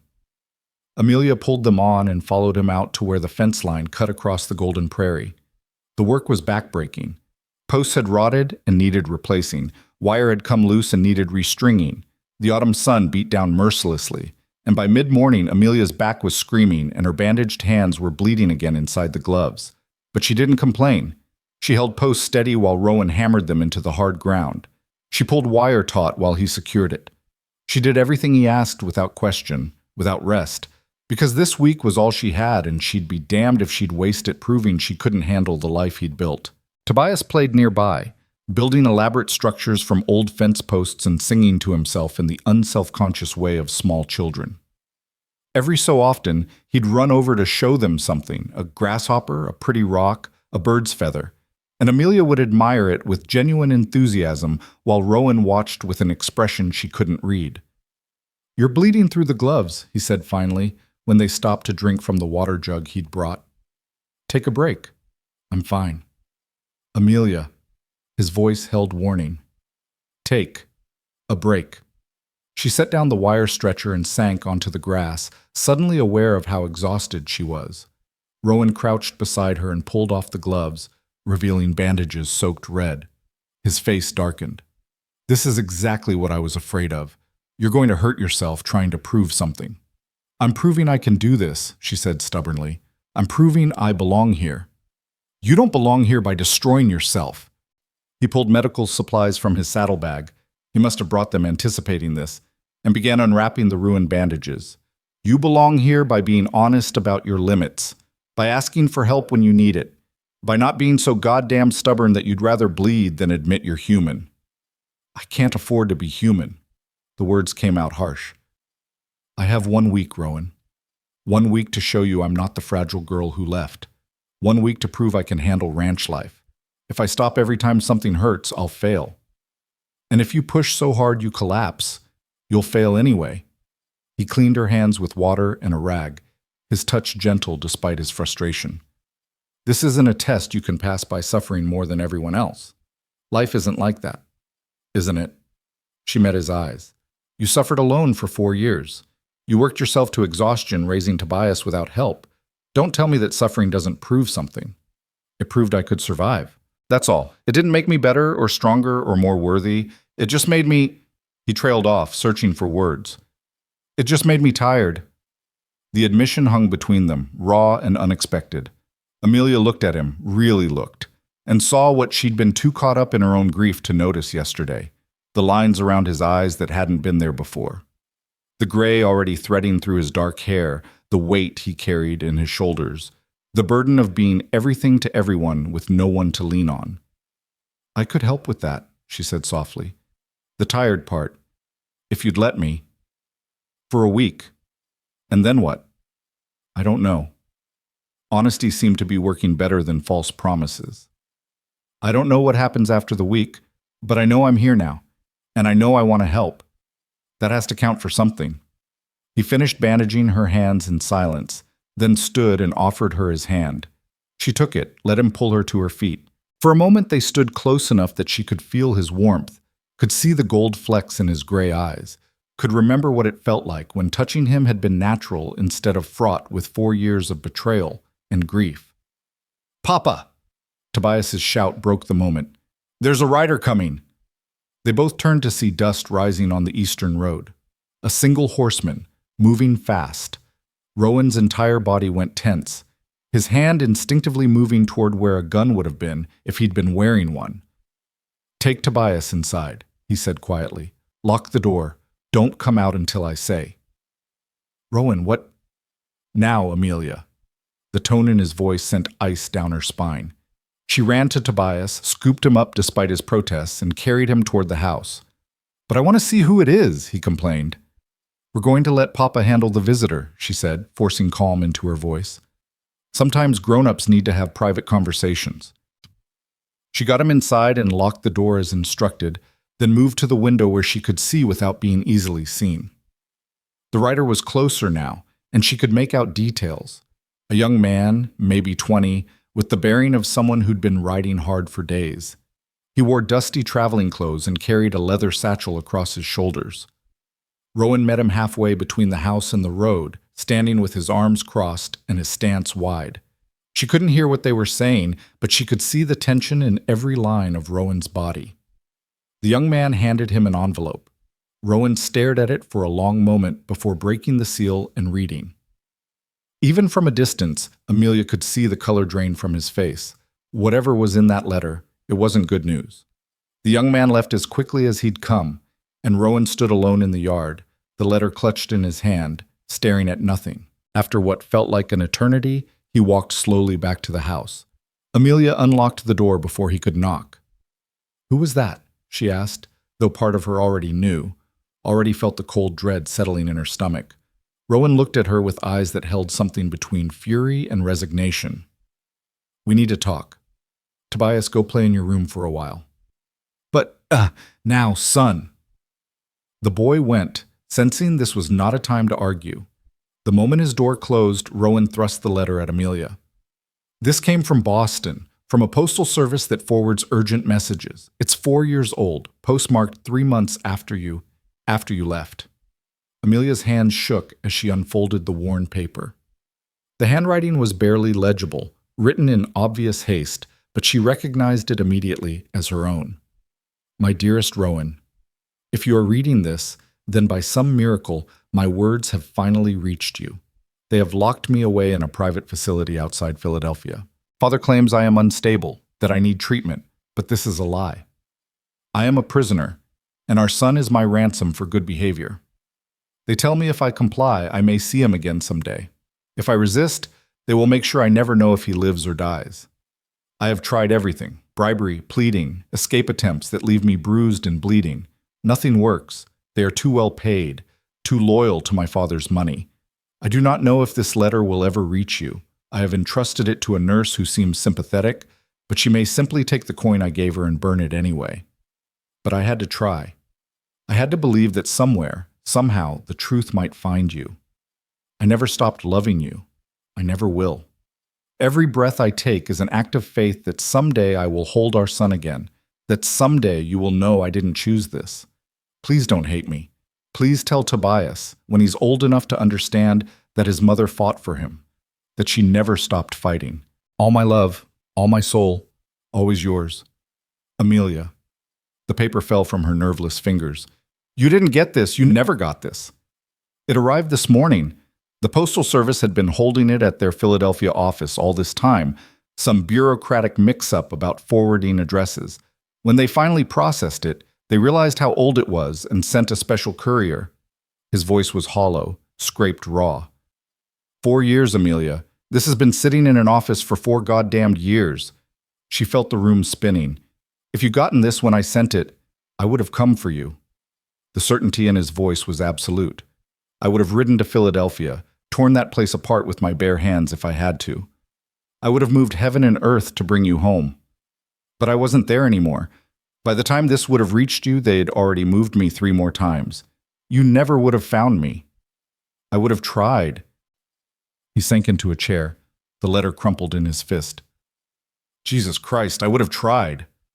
The weight of it crashed over both of them. All the might-have-beens, all the lost time, all the suffering that could have been avoided if one letter had arrived when it should have. 4 years of grief and anger and loneliness, all because of bureaucratic incompetence. "I'm sorry," Amelia whispered, though she didn't know what she was apologizing for anymore. For writing the letter, for trusting it would arrive, for everything they'd both lost. "Stop apologizing." Rowan's voice was rough. "Just stop. This isn't your fault. None of this is your fault, and I've been—" He broke off, pressing the heels of his hands against his eyes. "I've been punishing you for something you didn't do, for leaving when you never left, For giving up when you were fighting the whole time. God, Amelia, I'm the one who's sorry. She moved toward him, cautious, not sure if he wanted comfort or space. But when she knelt in front of his chair, when she gently pulled his hands away from his face, he didn't resist.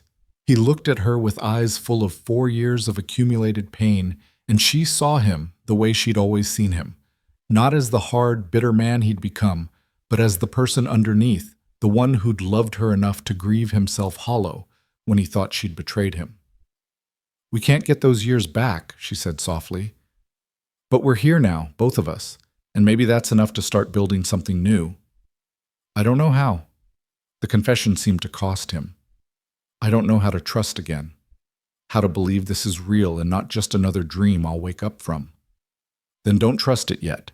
Just let it be. Let me be here. Let me help.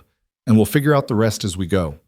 He studied her face for a long moment, and she let him look, let him search for whatever he needed to find. Finally, he nodded. The week still stands. But after this, after knowing you really did try to reach me, I need you to understand something. If your father shows up here, if this Crane bastard comes looking for you, I'm not letting them take you. I don't care what legal papers they have, what laws they cite. You're under my protection now. Do you understand? Rowan, you can't. I can, and I will. His voice hardened with determination. I failed you once by not fighting hard enough, by letting you push me away when I should have held on tighter. I won't make that mistake again.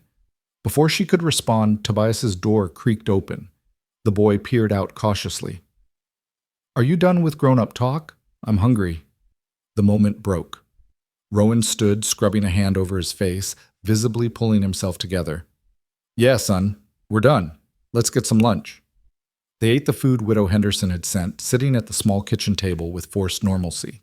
Tobias chattered about wanting to catch the mouse in the barn and train it to do tricks, oblivious to the emotional earthquake that had just reshaped his father's world. Amelia and Rowan exchanged glances over his head, an entire conversation happening in silence. What do we tell him? When? How? Not yet. They both knew it without speaking. He was too young, and things were too uncertain. But the foundation had shifted. The possibility of something more than just a week had opened up, fragile and tentative, but there. After lunch, they returned to the fence line. The work went differently now. Rowan showed her easier ways to do things, adjusted his expectations when he saw she was struggling, actually talked to her instead of working in silent judgment. They fell into a rhythm, passing tools back and forth, moving around each other with the unconscious coordination of people who'd once known each other's bodies as well as their own. Tell me about the last 4 years, Amelia said as they worked. Tell me how you ended up here. This ranch, this life. Rowan was quiet for so long she thought he wouldn't answer. Then slowly, he began to talk. After you left, after I thought you left, I couldn't stay in Independence. Too many memories. Every street corner, every shop, every goddamn tree reminded me of you. And I had a baby who needed care, needed stability, needed a father who wasn't falling apart at the seams. He paused to hammer a post, each strike punctuating his words. I sold everything I owned, bought a wagon and supplies, and headed west. Figured I'd go far enough that I could start over where no one knew me, where no one would look at me with pity. I got as far as Sweetwater before Tobias got sick, really sick. Fever that wouldn't break, couldn't keep anything down. The local doctor said he probably wouldn't make it. Amelia's breath caught, but he did. Barely. Doc Patterson, that's Mrs. Patterson's late husband, he sat up with us for 3 days straight. Wouldn't leave, wouldn't give up. When Tobias finally turned the corner, Doc said I owed him nothing but to make a good life for that boy. Said Sweetwater could use a good man willing to work hard. He moved to the next post, his movements mechanical, automatic. So I stayed. Bought this land with the last of my money. Built the house with timber I cut myself. Learned ranching from the neighbors who took pity on the young widower with a baby. And every single day, I woke up and chose to keep going. For him. Only for him. You built a good life, Amelia said quietly. You should be proud. Should I? He laughed without humor. I built it on anger and grief and the belief that you'd abandoned us. That's not something to be proud of. That's just survival. Survival is enough. Sometimes it has to be. They worked until the sun began its descent toward the horizon, painting the prairie in shades of amber and gold. The fence line was finished, sturdy and straight, a testament to hard work and cooperation. Rowan stepped back to survey their handiwork, and something in his expression softened. "You did good today," he said. "Really good. I half expected you to quit by noon. I told you I'm not that woman anymore." "Yeah." He looked at her, really looked at her, and she saw recognition in his eyes. Not of who she'd been, but of who she was becoming. "Yeah, I'm starting to see that." They rode back to town in comfortable silence, Tobias asleep between them, his head pillowed on Amelia's lap. She stroked his hair gently, marveling at the simple miracle of being allowed to touch him, to feel his warmth, to be part of his world even in this small way. At the boarding house, Rowan helped her down from the wagon. His hands lingered on her waist a moment longer than necessary, and when she looked up at him, she saw something in his face that hadn't been there before. Not forgiveness, not yet, but the possibility of it, the willingness to try. "Same time tomorrow?" she asked. "Same time. We're hauling hay from the north field. Dress warm." "I will." She watched him drive away, then climbed the stairs to her room, where Widow Henderson had left hot water and clean bandages. As she tended to her wounded hands, she thought about the letter that had finally arrived 4 years too late, about all the ways fate and bureaucracy and simple bad luck had conspired to keep them apart. But they were together now. Maybe not in the way they'd once been, maybe not with the easy certainty of young love, but together nonetheless. And if 4 years had taught her anything, it was that being together at all was a gift too precious to waste. The next 3 days fell into a pattern. Rowan would arrive at 9, and they'd work until sunset with a break for lunch. The work was varied and endless, hauling hay, mucking stalls, mending tack, harvesting the kitchen garden before the first frost. Amelia threw herself into every task with determination that bordered on obsession, ignoring blisters and bruises and exhaustion. And slowly, degree by painful degree, the walls between them began to crumble. It started with small things. Rowan began packing an extra canteen of water without being asked, anticipating when she'd need it. She learned to read his moods, to know when he needed silence and when he needed distraction. They developed a shorthand, a way of working together that required fewer words and more trust. Tobias was the bridge between them. When things got too tense or too awkward, he'd appear with some childish crisis that needed solving, some question that needed answering, some adventure that required adult supervision. And in caring for him together, Amelia and Rowan found neutral ground. On the 4th day, it rained.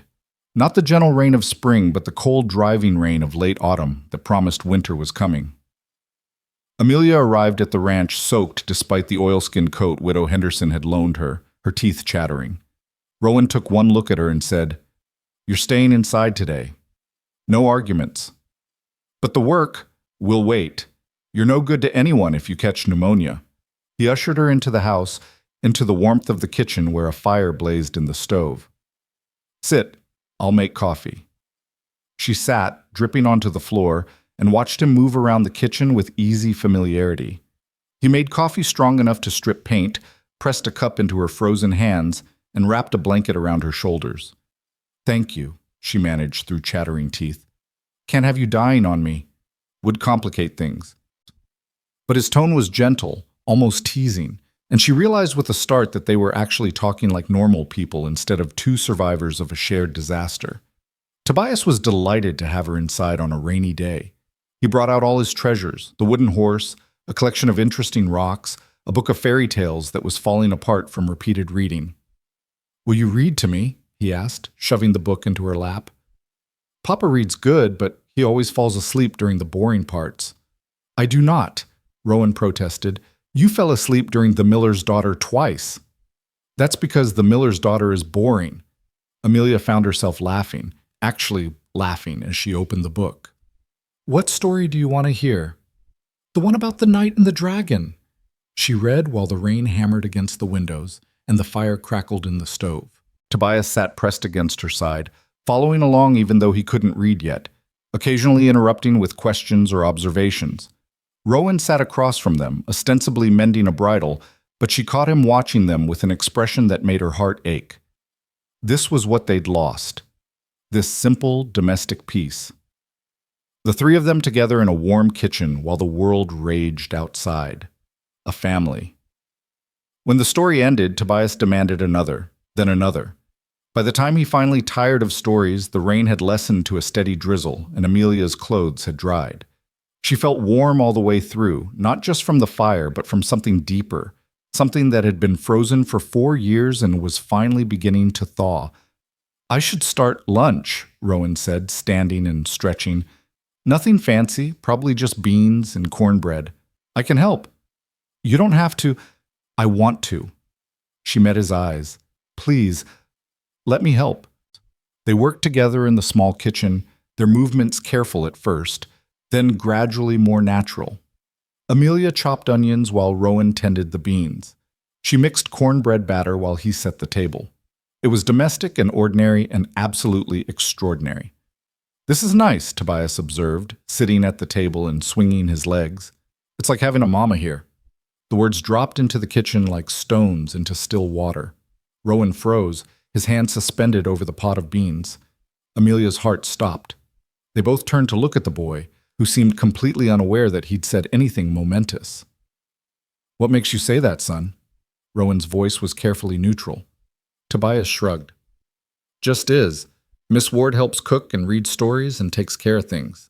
That's what mamas do, right? That's what you said my mama did before she had to go away." Amelia had to turn away, pretending to check the cornbread in the oven so the boy wouldn't see the tears threatening to spill over. This child, her child, had just compared her to the mother he'd never known, had no idea he was looking at the very person he was describing. "Yeah," Rowan said softly. "That's what mamas do." The meal was quiet after that, everyone lost in their own thoughts. But when Amelia went to leave, Rowan insisted on driving her back despite the rain. Tobias hugged her goodbye. It was the first time he'd initiated physical contact, and it almost undid her completely. "Will you come back tomorrow?" he asked, his small arms tight around her waist. "If your papa says it's all right." "Papa always says it's all right now. I think he likes having you here too." In the wagon, with Tobias between them and the rain creating a curtain of privacy, Rowan finally spoke. "He's getting attached. Is that a bad thing?" "I don't know." "What happens at the end of the week, Amelia? What happens when you have to leave?" "Who says I have to leave?" He pulled the wagon to a stop, right there in the middle of the muddy road. "You can't stay in Sweetwater indefinitely. You're still legally married to Crane. Your father is probably looking for you. Sooner or later, the past is going to catch up, and when it does, then we'll deal with it." She turned to face him, ignoring the rain that was starting to soak through her coat again. "Together, like we should have done 4 years ago. I'm not running anymore, Rowan. I'm done running. Whatever comes, I'm staying here and facing it." "That's easy to say when there's no one knocking at the door." "Then let them knock." Her voice rose with passion. "Let them come. I'll tell them the same thing I'm telling you. I'm not going back. I don't care about the marriage certificate I signed under duress. I don't care about my father's threats. I don't care about propriety or scandal or what anyone thinks. I care about my son, and I care about—" She stopped herself, but it was too late. The words hung in the air between them, unspoken but understood. "About what?" His voice was rough, challenging. "Say it." "About you." The admission came out barely above a whisper. "I never stopped caring about you, even when I thought I'd never see you again, even when I was so broken I could barely remember my own name. I never stopped loving you." Rowan stared at her, and she could see him warring with himself, the part that wanted to believe her fighting the part that was still afraid of being hurt again. Rain drummed on the wagon roof. Tobias dozed between them, oblivious. And for a moment, the whole world narrowed to just the two of them and the impossible choice he had to make. "One more day, he finally said. "We'll see how you feel after one more day." It wasn't the declaration she'd hoped for, but it wasn't a rejection either. It was another day, another chance, another opportunity to prove herself. She'd take it. The 5th day dawned clear and cold, the storm having blown itself out overnight. Amelia woke with a sense of anticipation she couldn't name. a feeling that something was about to shift. She dressed carefully, braided her hair, and was waiting on the porch when Rowan's wagon appeared. But something was wrong. She could see it in the rigid set of his shoulders, in the way he barely looked at her as she climbed aboard. Tobias was quiet too, subdued in a way that was unlike him. "What's wrong?" she asked. "Got word this morning." Rowan's voice was tight. "There's a fever going around. Doc's office is overwhelmed. They're asking for anyone who can help to come to town." "Then we should go." "No." The word was sharp, final. "You're staying at the ranch with Tobias. I'm going to town to help." "Rowan, I can help too." "Help. I said no!" He pulled the wagon to a halt, turning to face her with eyes full of barely controlled fear. "I can't risk both of you. If this fever spreads, if it's as bad as they're saying, I need to know you're safe, that he's safe." She understood then. This wasn't about her competence or his trust. This was about the primal terror of a man who'd already lost almost everything, who couldn't bear the thought of losing anything more. "All right," she said gently. "We'll stay at the ranch, but Rowan, you need to be careful too. Come back to us." The words slipped out unbidden. Us, not him. Come back to us. And from the way Rowan's expression flickered, he'd caught it too. "I will," he promised. "Just take care of him. Please, if something happens, if he shows any signs of fever, I know what to do. Go, they need you." He dropped them at the ranch and left immediately, the wagon kicking up dust as he pushed the horse into a fast trot. Amelia stood in the yard with Tobias's hand in hers, watching until the wagon disappeared, and felt a cold dread settle in her stomach. This was exactly what she'd feared. The universe giving them a chance at happiness, and then immediately testing whether they could survive it. She pushed the feeling aside and focused on Tobias. "All right, sweetheart. Your papa's going to be gone for a while. What should we do today?" They spent the morning doing chores, feeding chickens, collecting eggs, tidying the house. Tobias helped with everything, chattering to fill the silence his father's absence had created. But by afternoon, he'd grown quiet, and when Amelia felt his forehead, it was warm. "I don't feel good," he admitted, his small face pinched with discomfort. Every instinct in her body screamed alarm, but she forced herself to stay calm. "Okay, let's get you into bed and I'll make you some tea with honey, just like your papa does when you're sick, right?" "Right." But his voice was small, scared. She got him settled, made the tea, sat beside his bed with a cool cloth for his forehead.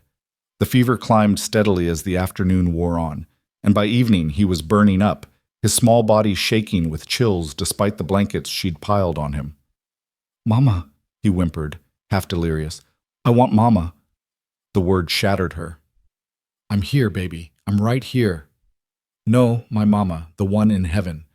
Papa says she watches over me from heaven." Amelia bit her lip hard enough to taste blood. This wasn't the time for truth.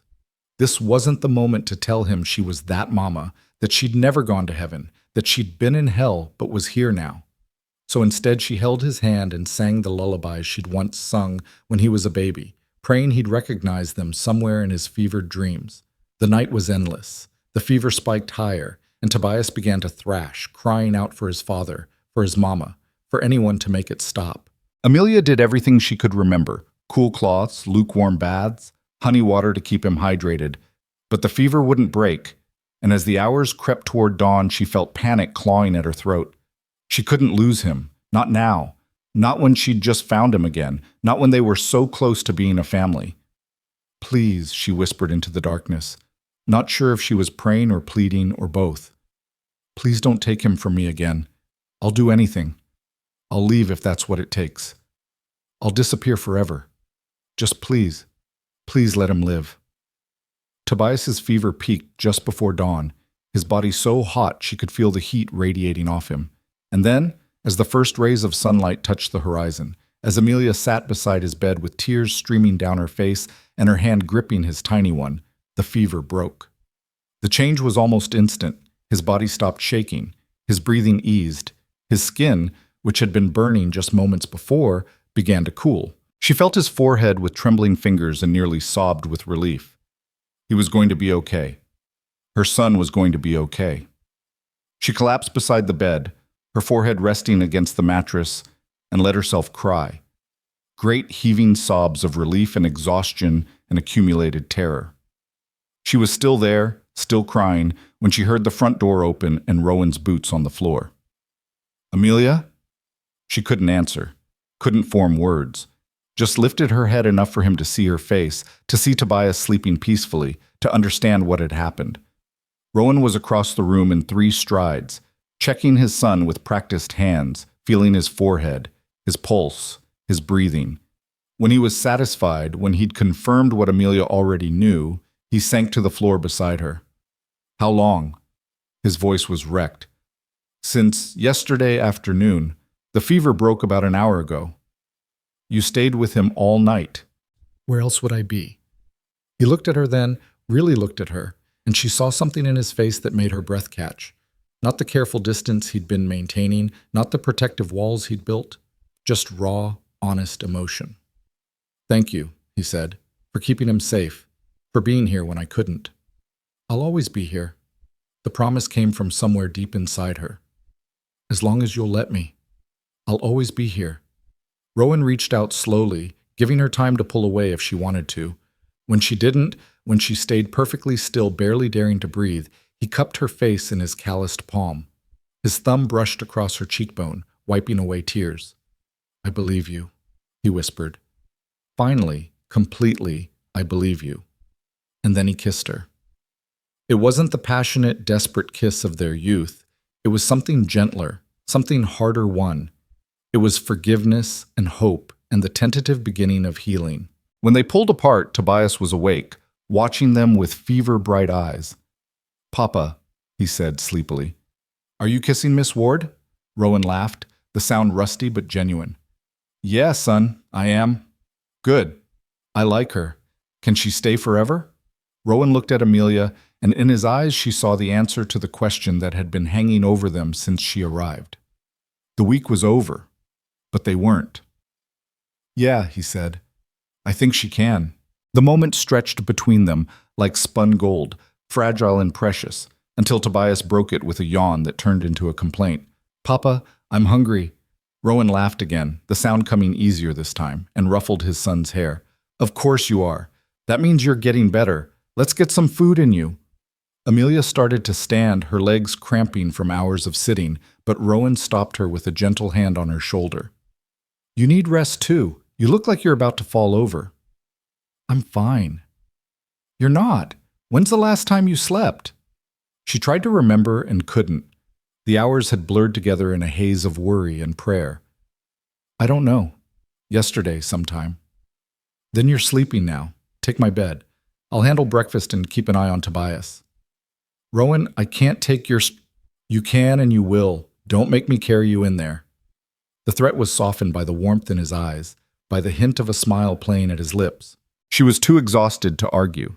She let him guide her to his room, a small space barely big enough for the bed and a chest of drawers, but clean and spare and smelling of him. The sheets were rough-woven but had been washed recently. She sank onto the mattress and was asleep before he'd even closed the door. When she woke, the sun was high and streaming through the small window, and she could hear voices in the kitchen, Rowan's deep rumble and Tobias's higher chatter, and a third voice she didn't recognize. She sat up too quickly, her head swimming, and tried to orient herself. How long had she been asleep? Hours, clearly. And who was here?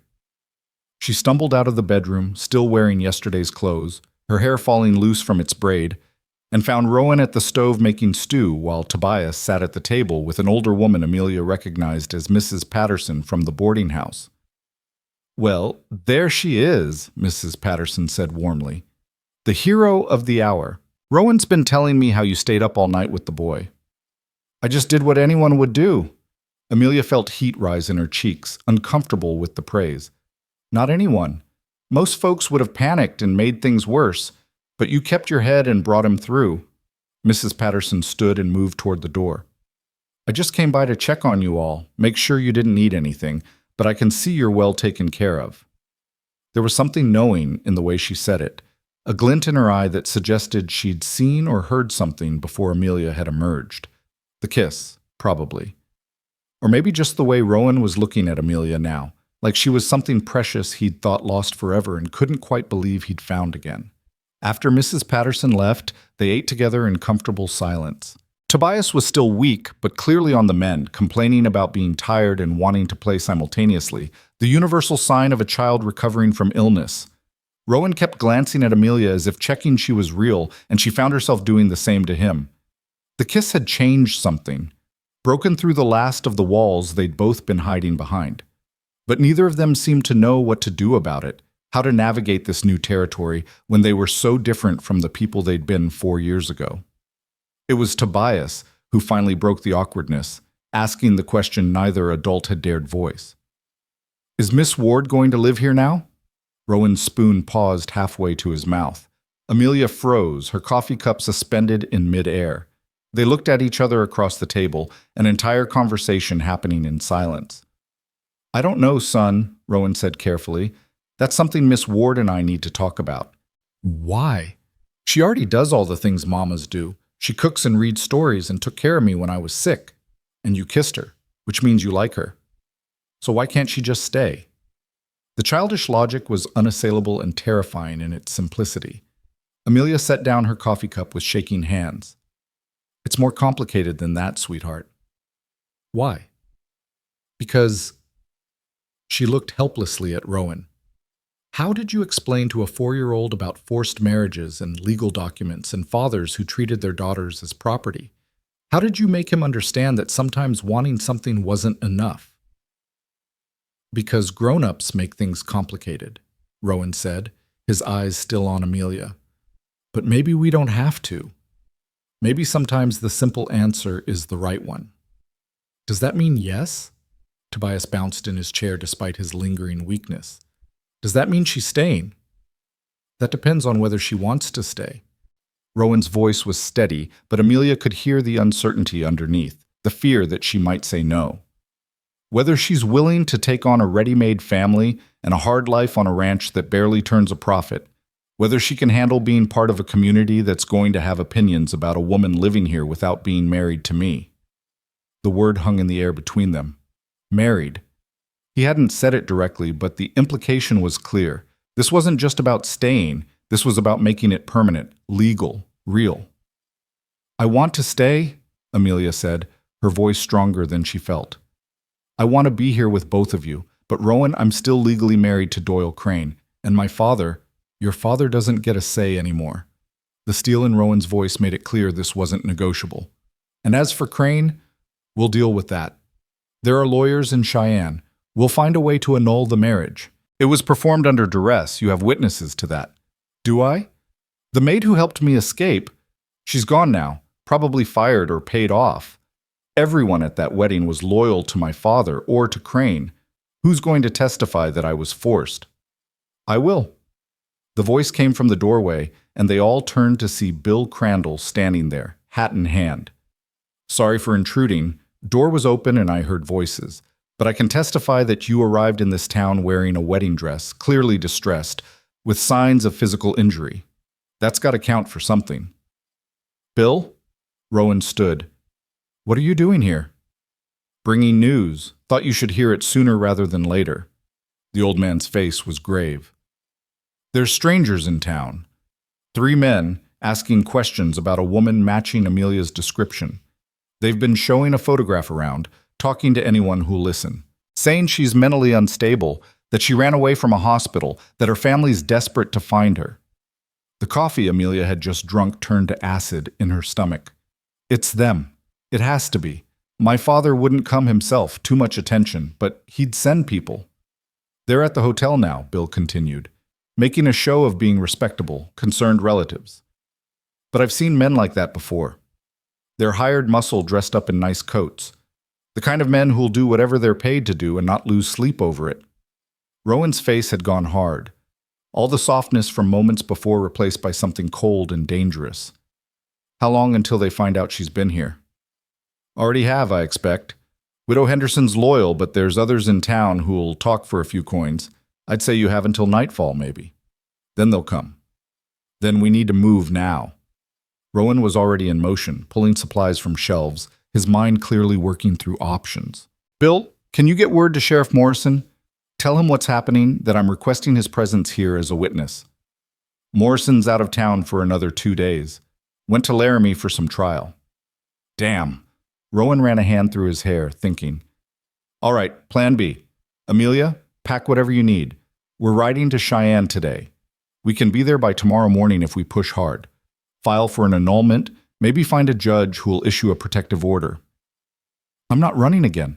Amelia's voice cut through his planning. I told you I'm done running. This isn't running, it's being smart. It's running. She stood, her hands flat on the table. It's exactly what I've been doing for 4 years, and it never works. They'll just follow us to Cheyenne. They'll follow us anywhere. The only way this ends is if I face them here, on ground I choose, with people I trust beside me. You can't face them alone. You don't know what they'll do. I won't be alone. I'll have you. She moved around the table to stand in front of him, forcing him to meet her eyes. And the people of this town, most of whom have been surprisingly kind to a stranger wearing a torn wedding dress. And the truth, which is stronger than any lies my father can buy. The truth didn't help you 4 years ago. 4 years ago, I was alone and scared and still believed I had to obey my father. I'm none of those things now. She reached up to cup his face, the gesture intimate and claiming. I found my way back to you and to our son. I survived things that should have broken me. I'm not the woman they took. I'm stronger now, and I'm not going to let them win. Rowan stared at her, and she could see him wrestling with the urge to throw her over his shoulder and ride out anyway, to hell with her wishes. But finally, he nodded. On one condition. When they come, you let me do the talking. You stay behind me, you keep Tobias safe, and if things go bad, you run. You take my son and you run and you don't look back. Agreed? Agreed. Bill cleared his throat. For what it's worth, I think she's right. Running just delays the inevitable. Better to face it head on, especially with witnesses. And I can round up some of the men in town, folks who've gotten to know her this week. Character witnesses, so to speak. Do it, Rowan said. And Bill, thank you. For everything. Don't thank me yet. Thank me when this is over and everyone's still standing. After Bill left, they prepared. Rowan checked his rifle, loading it with the grim efficiency of someone who hoped he wouldn't need it, but would be ready if he did. Amelia took Tobias into his room and explained, as gently as she could, that some bad men might come to the ranch, but Papa would keep them safe. Are they coming to hurt you? Tobias asked, his small face serious beyond his years.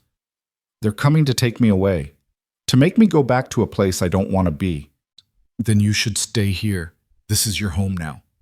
He said it with such absolute certainty that Amelia had to turn away to hide her tears. You're my mama. I know I'm not supposed to know that, but I do.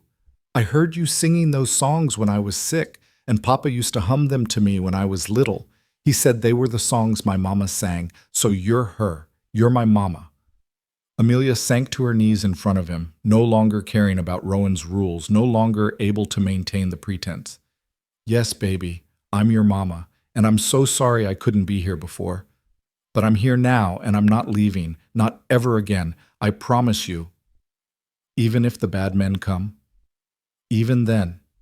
They might try to take me, but I'm going to fight. And Papa's going to fight. And we're going to win because we're a family, and families don't give up on each other. He threw his arms around her neck, holding tight, and whispered, I'm glad you came back. She held him, breathing in the scent of him, child sweat, and soap, and something indefinably Tobias, and felt 4 years of grief begin to transform into something else. Not forgiveness of what had been done to them, but acceptance of what was. They were here now. They were together, and she would burn the whole world down before she let anyone separate them again. Rowan appeared in the doorway. They're coming. Bill just rode up. Says the men are about a mile out, 3 of them on horseback. Good. Amelia stood, settled Tobias on his bed with his wooden horse. Baby, I need you to stay in here no matter what you hear. Can you do that for me? I want to help. You can help by staying safe. That's the most important job. She kissed his forehead, lingering a moment, then straightened. Rowan, let's go meet them. They walked out to the yard together, and Amelia was touched to see that Bill hadn't come alone. About a dozen men from town were there, ranch hands, shop owners, even the old postman who delivered Rowan's letter. They stood in a loose semicircle, not threatening, but clearly there as witnesses and support. Figured you could use some friendly faces, Bill said. Whatever happens, we'll make sure the truth gets told. The three strangers appeared at the gate moments later. They rode expensive horses and wore clothes that marked them as city men, trying to look like they belonged in the country. The leader was a tall man with cold eyes and a mouth that looked like it rarely smiled. He stopped at the gate and tipped his hat in a mockery of politeness. "Good afternoon. We're looking for Amelia Ward. Been told she might be here. What's your business with her?" Rowan's voice was level, but Amelia could see the tension in his shoulders, could see his hand resting casually near where his rifle leaned against the porch railing. Her family's concerned. She left a hospital facility without permission, and they're worried about her well-being. We're just here to escort her safely home. "I don't need an escort." Amelia stepped forward, and Rowan's hand shot out to keep her behind him, but she gently pushed it aside. "And I'm not going back." The man's eyes found her, and his expression shifted into something that was probably meant to look sympathetic, but came across as condescending. "Now, Mrs. Crane, I understand you're confused. The doctors said you might resist help, but your husband is very worried about you. He just wants you home safe, where you can get the treatment you need." "I don't need treatment. I need to be left alone. The marriage to Doyle Crane was performed under duress. I was forced to sign documents while being physically restrained. That makes it invalid. That's not what the marriage certificate says, and you are still his legal wife, which means he has every right to take you home." "She's not going anywhere," Rowan's voice cut through the air like a blade. "You want to take her? You go through me first." The man's eyes flicked to the rifle, to the assembled townspeople, calculating odds. "Sir, I don't want any trouble, but I have legal documents giving me the authority to retrieve Mrs. Crane. If you interfere, you'll be breaking the law." "Then I guess I'm breaking the law." Rowan moved to stand fully in front of Amelia, a wall of muscle and determination. "Because she's not leaving this ranch unless she wants to." "And I don't want to." Amelia's voice rang out clear and strong. "I'm staying here with my son and the man I love. So you can take your legal documents and your threats, and you can leave. Tell my father he doesn't own me anymore. Tell Doyle Crane he never had a wife, just a prisoner who escaped. And tell them both that if they want me, they'll have to send more than 3 hired thugs." The man's facade of politeness cracked. "You're making a mistake. We can do this easy, or we can do it hard. But either way, you're coming with us." The lady said no. This from one of the ranch hands, a young man named Charlie who Amelia had seen around town. "And we heard her. All of us. So you got witnesses now that she don't want to go." "This is a private family matter." "Seems pretty public to me," Bill chimed in. "Got a dozen witnesses who all heard the same thing. Woman says she don't want to go, you try to take her anyway. That's kidnapping, friend, and we don't take kindly to that around here." The three men exchanged glances, clearly reassessing. They'd expected a lone woman, maybe a sympathetic rancher they could intimidate or buy off. They hadn't expected an entire community standing against them. The leader's hand moved toward his coat, and suddenly Rowan's rifle was in his hands, not pointed directly at anyone, but positioned in a way that made its presence impossible to ignore. "I wouldn't," he said softly. "Unless you're faster than you look, that hand comes out with anything but empty fingers, and you're not riding back to whatever hole you crawled out of." The man froze, then slowly moved his hand away from his coat, holding both hands up in a gesture of peace. "We're just trying to help a confused woman get the care she needs." "I'm not confused." Amelia stepped out from behind Rowan, and this time he let her, though she could feel his tension radiating like heat. "I know exactly what I'm doing. I left an abusive situation. I traveled across the country to find my son. I've been working on this ranch for a week, helping, contributing, being part of a community. I'm not running away from treatment. I'm running toward the life I should have had all along. Your father will just send more men, lawyers, judges, people with real authority, not just," he gestured dismissively at the assembled townspeople, "local yokels who think they know better than the law." "Let him send them." Amelia felt Rowan move closer to her side, felt his solid presence giving her strength. "We'll deal with each one as they come, but I'm telling you now, and you can tell him, I will never stop fighting. I will make this so difficult, so expensive, so publicly embarrassing that eventually it won't be worth it anymore. I'll tell anyone who'll listen about being locked in that asylum, about the forced marriage, about every single thing he did to control me, and I'll keep telling it until someone believes me. No one will believe the word of a woman declared mentally unstable over respected men like your father and your husband. Maybe not in Boston. This from Widow Henderson, who'd appeared at the edge of the crowd. But here in Wyoming, we judge people by what we see with our own eyes. And what I see is a strong young woman who's worked harder in 1 week than most fine ladies would in a year, who nursed a sick child through the night when she could have walked away, who's earned the respect of this community through her actions, not her name or her money. So if you're asking us to choose between believing her or some fancy papers from back east, I know which way we're leaning. A murmur of agreement rippled through the crowd. The three men looked increasingly uncomfortable, outnumbered and outmaneuvered by people they'd clearly underestimated. "This isn't over," the leader finally said, pulling his horse back. "Mr. Ward has resources you can't imagine. He'll crush this entire town if he has to." "Then he'll find Wyoming territory is harder to crush than he thinks," Rowan said. "We're used to fighting for what's ours out here, and she's ours now, part of this community, under our protection. So you tell Ward and Crane that they're not dealing with one scared woman anymore. They're dealing with all of us." The three men wheeled their horses and rode away, and a cheer went up from the assembled townspeople. But Amelia couldn't celebrate. She knew this was just the beginning. Her father wouldn't give up this easily. He'd send lawyers like the man had said, maybe even bring criminal charges against Rowan for harboring a fugitive wife. The legal battles could drag on for years, but when she looked at Rowan, at the fierce pride in his eyes, and thought of Tobias waiting inside, she knew it would be worth it. Every fight, every struggle, every battle, it would all be worth it to stay here with them. "Well," Bill said, breaking the tension, "that was exciting. Who wants coffee?" The crowd dispersed slowly, people stopping to squeeze Amelia's shoulder or shake Rowan's hand, offering words of support and solidarity. When they were finally alone, Rowan set the rifle down and pulled Amelia into his arms. "That was either the bravest or the stupidest thing I've ever seen," he murmured into her hair, "standing up to them like that." "Probably both." She clung to him, letting herself shake now that the danger had passed. "I meant what I said. I'm not running." "I know, I believe you." He pulled back enough to look at her face. "Which is why we're doing this right. We're riding to Cheyenne tomorrow, filing for an annulment and making this legal. No more pretending, no more uncertainty. I want you here as my wife, not just as someone staying temporarily. Rowan, the annulment could take months, years even. Then we wait. But we start the process now, and we do it right. I won't have anyone saying you're living in sin or that Tobias is being raised by an unwed couple. This community has been good to us, but there are limits to their tolerance.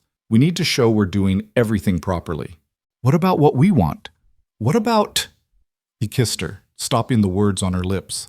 When he pulled back, his eyes were intense. "What I want is to wake up every morning with you beside me.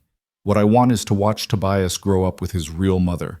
What I want is to build a life with you, legally and properly, so that no one can ever take you away again. That's what I want.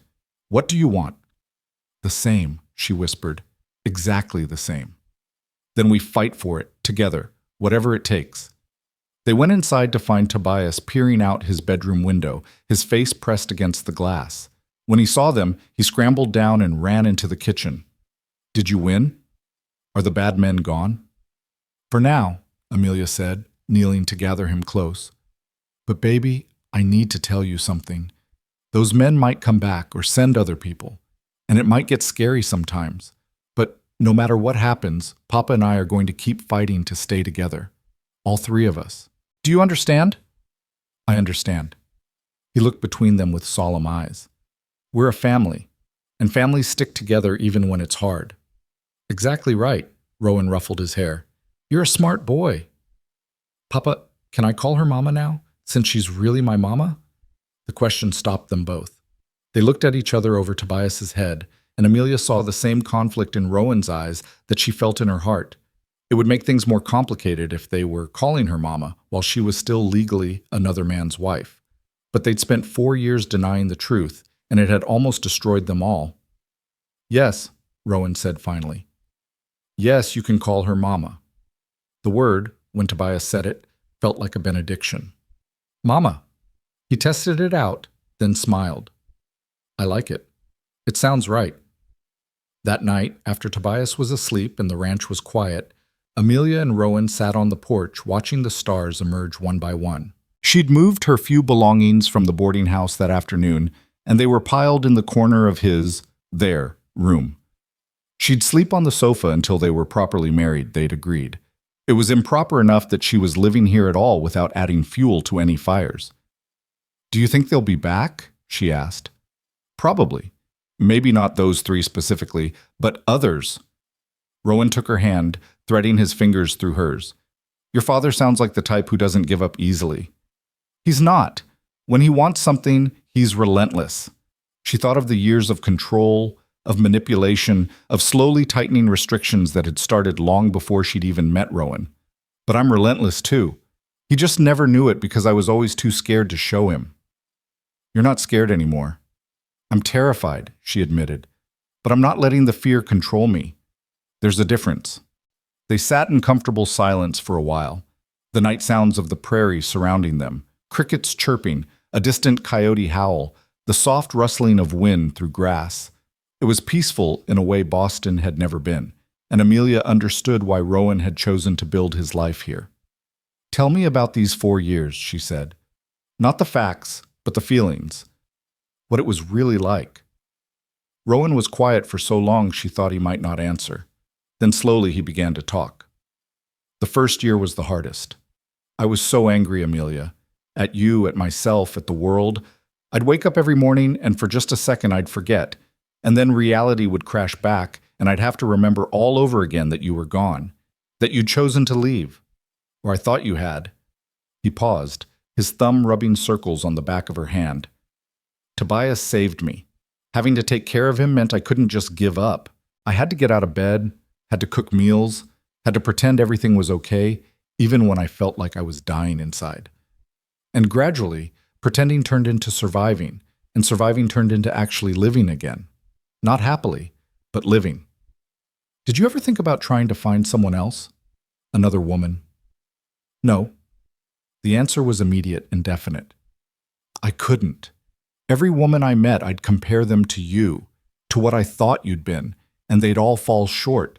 It wasn't fair to them or to me, so I just stopped trying, figured it was better to be alone than to try to replace something irreplaceable. Amelia's throat tightened. I'm sorry I put you through that. Don't. Don't apologize for something that wasn't your fault. He brought her hand to his lips, kissed her knuckles gently. I'm just glad you're here now, that we have a chance to do this right. It's going to be hard, the legal battles, the community judgment, everything. I know, but hard is better than impossible. And without you here, that's what it felt like I was living an impossible life, going through motions without meaning. He turned to face her fully. I love you, Amelia. I never stopped, even when I thought I hated you. Even when I tried to convince myself I'd moved on, I never stopped loving you. I love you too. I never had the luxury of trying to stop. Loving you was the only thing that kept me sane when everything else was trying to drive me mad. He kissed her again, slow and sweet and full of promise. Not the desperate kiss of people who thought they might lose each other, but the patient kiss of people who knew they had time, who knew that whatever came next, they'd face it together. When they finally pulled apart, Rowan rested his forehead against hers. We're going to get through this. I know. And when we do, when you're legally free and we're properly married, I'm going to make sure you never regret choosing this life. Choosing us. I could never regret it. This is everything I wanted 4 years ago and thought I'd lost forever. Being here with you, with our son, building a life together, it's more than I dared hope for when I stepped off that train. The crying bride at the station, Rowan said with a soft laugh. If someone had told me that day where we'd end up, I wouldn't have believed them. Would you have given me a chance? If you'd known the truth from the beginning? I would have given you anything. I still will, forever, if you'll let me. Forever sounds perfect. They stayed on the porch until the night grew cold, wrapped in each other's arms, talking softly about plans and hopes and the future they'd build together. And when they finally went inside, when Amelia settled on the sofa and Rowan reluctantly went to his own room, she felt something she hadn't felt in 4 years. Hope. Real, solid, unshakable hope that maybe, just maybe, they'd actually won. That the worst was behind them, and all that remained was building the life they'd always deserved. She was wrong, of course. The worst wasn't behind them yet. Not quite. But that night, wrapped in borrowed blankets in a house that was becoming home, with her son sleeping safely down the hall and the man she loved just a room away, she let herself believe it. And for that one perfect night, belief was enough. The morning they were supposed to leave for Cheyenne dawned gray and cold, with clouds hanging low enough to touch. Amelia woke before sunrise to find Rowan already up, checking supplies and preparing the wagon. She joined him in the pre-dawn darkness, her breath misting in the frigid air. "You don't have to come," he said without looking up from the harness he was adjusting. "I can handle the legal paperwork myself. I'm coming. This is my fight as much as yours. It's going to be a hard trip. 2 days there, at least a day dealing with lawyers, 2 days back. That's a week away from Tobias. Mrs. Patterson already agreed to stay with him. He'll be fine." She moved closer, placing her hand over his on the leather strap. "We do this together, Rowan. That's how it works now." He finally looked at her, and in the dim light she could see the worry etched into his features. "I just want to keep you safe, both of you. And every time we leave this ranch, every time we put ourselves out there, I feel like we're giving your father another chance to—" The sound of hoofbeats cut through his words. Multiple horses, coming fast. They both turned toward the road, and Amelia felt her stomach drop. It was too early for visitors, too early for anything good. But as the riders emerged from the morning mist, she realized these weren't her father's men. The lead rider was a woman in a traveling coat, flanked by 2 men who had the bearing of lawmen rather than hired thugs. Behind them came a wagon with official territorial markings. Rowan's hand moved instinctively toward his rifle, but the woman raised her hand in a gesture of peace. "Mr. Callahan? My name is Judge Elizabeth Cartwright. I've come from Cheyenne. May I have a word?" A judge. Here.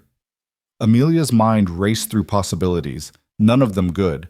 Her father must have moved faster than they'd anticipated, must have already filed legal complaints. They were going to take her right now, before she and Rowan could even mount a defense. Amelia Ward? The judge had dismounted and was approaching, her sharp eyes taking in every detail. Or should I say Amelia Crane? "I prefer Ward." Amelia lifted her chin, refusing to show the fear coursing through her. "The name Crane was forced on me." "Yes, I've heard the allegations." Judge Cartwright pulled a folder from her saddlebag. "Which is actually why I'm here. May we speak inside? This concerns legal matters that are best discussed in private." Rowan stepped protectively in front of Amelia. "Anything you need to say, you can say it out here. I want witnesses." "Mr. Callahan, I'm not here to arrest anyone. I'm here because 3 days ago, a woman named Margaret Sullivan walked into the courthouse in Cheyenne with a rather extraordinary story. She claimed she'd helped Amelia Ward escape from an illegal imprisonment and wanted to testify on her behalf. When we investigated her claims, we found, well, perhaps we should discuss this inside after all. Where's your son?" "Sleeping," Amelia said, her heart hammering. "What does Tobias have to do with this?" "Everything, I'm afraid. But please, let's go inside. I promise you, Mrs. Ward, I'm not your enemy." They moved into the house, and Rowan quickly lit lamps while the judge's companions remained outside. Judge Cartwright settled at the kitchen table and opened her folder, revealing a stack of documents that made Amelia's breath catch. "Margaret Sullivan, the maid who helped you escape. She didn't just disappear after you left. She went to her sister in Cheyenne, who happens to be married to a court clerk. She told him everything she'd witnessed at the Crane estate, the forced marriage ceremony, the bruises on your wrists, the way you were clearly drugged during the ceremony, the conversation she overheard about keeping you compliant." The judge looked up, her expression grave. Her testimony alone would be compelling, but then we started digging deeper. She pulled out another document, Doyle Crane's business records. It seems your father promised him a substantial dowry, $50,000, and a controlling share in Ward Manufacturing. The marriage wasn't about you at all. It was a business merger using you as collateral. I could have told you that, Amelia said bitterly. Yes, but now we can prove it, and more importantly, we can prove the marriage was never legal to begin with. Judge Cartwright slid a paper across the table. This is a sworn affidavit from the minister who performed your ceremony. Apparently, he's had a crisis of conscience. He admits that you were clearly impaired during the ceremony, that you could barely stand without assistance, that you had to be physically supported while signing the marriage certificate. He says he objected at the time, but Crane paid him $1,000 to proceed anyway, and another $1,000 to keep quiet afterward. Amelia stared at the document, unable to process what she was hearing. Why would he come forward now? Because Margaret Sullivan found him and told him you'd run away, that you were trying to start over, and that his silence was helping keep an innocent woman imprisoned. He's older now, worried about his soul, and apparently that was enough to override his fear of Crane's retaliation. The judge pulled out yet another document. And then there's this, a letter from the asylum where you were kept. The director, when presented with a court order, admitted you were held there against your will for 3 years. No legal commitment papers, no psychiatric evaluation beyond one clearly falsified by a doctor your father paid. Just a father's word that his daughter was unstable and needed containment. That's illegal, Rowan said, his voice tight with barely controlled rage. Extremely illegal, which is why your father is currently under investigation for false imprisonment, conspiracy, and a dozen other charges. Crane is facing charges for marriage fraud and human trafficking, and the doctor who falsified your psychiatric records has already been arrested. Judge Cartwright leaned back in her chair. Mrs. Ward, I'm not here to take you back. I'm here to tell you that you're free. The marriage to Crane has been annulled by emergency court order. The charges against your father mean he has no legal authority over you anymore. You're a free woman. The words didn't make sense. Amelia heard them, but they seemed to be in a foreign language, something her brain couldn't quite translate into meaning. Free? Completely. And as for your son, the judge nodded toward the hallway where Tobias's bedroom door was still closed. I've reviewed the circumstances of his birth and your separation. A family court judge in Cheyenne has already ruled that you were deprived of your parental rights through illegal coercion. As of yesterday, you are legally recognized as Tobias Callahan's mother with full parental rights. Amelia felt her legs give out. She would have hit the floor if Rowan hadn't caught her, lowering her into a chair. How? How did this happen so fast? Because once we started investigating, everyone involved started talking to save their own skins. The house of cards your father built collapsed in less than 48 hours. Margaret Sullivan's testimony was the first crack, and everything else followed. Judge Cartwright's expression softened slightly. I've been a judge for 15 years, Mrs. Ward, and I've seen a lot of cases involving powerful men who think they can buy their way out of consequences. But every so often, the system actually works the way it's supposed to. This is one of those times. What about my father? What happens to him? He's awaiting trial in Boston. Given the evidence, he's looking at significant prison time. As for Crane, he's actually fled the jurisdiction. There's a warrant out for his arrest, but he's somewhere in Canada as far as we can tell. The judge began gathering her papers. You may be called to testify at the trials, but that's months away. For now, you're free to live your life however you choose. Rowan's arms had wrapped around Amelia from behind, holding her upright as much as holding her close. Just like that? He asked, his voice rough with disbelief. After everything they put her through, after 4 years of hell, it just ends? The legal part ends. The healing part. That takes longer. Judge Cartwright stood, preparing to leave. But yes, Mr. Callahan, just like that. Justice is rare, but when it comes, it tends to come swiftly. She paused at the door, then turned back. For what it's worth, Mrs. Ward, what you did, escaping, fighting back, refusing to give up, that took extraordinary courage. A lot of women in your position would have broken. You didn't. You should be proud of that. After the judge left, Amelia and Rowan sat in stunned silence. The sun had fully risen now, spilling golden light through the kitchen windows, and somewhere down the hall, Tobias was starting to stir. They could hear his small feet hitting the floor, the creak of his door opening. "Mama?" his sleepy voice called out. "Papa, why is everyone up so early?"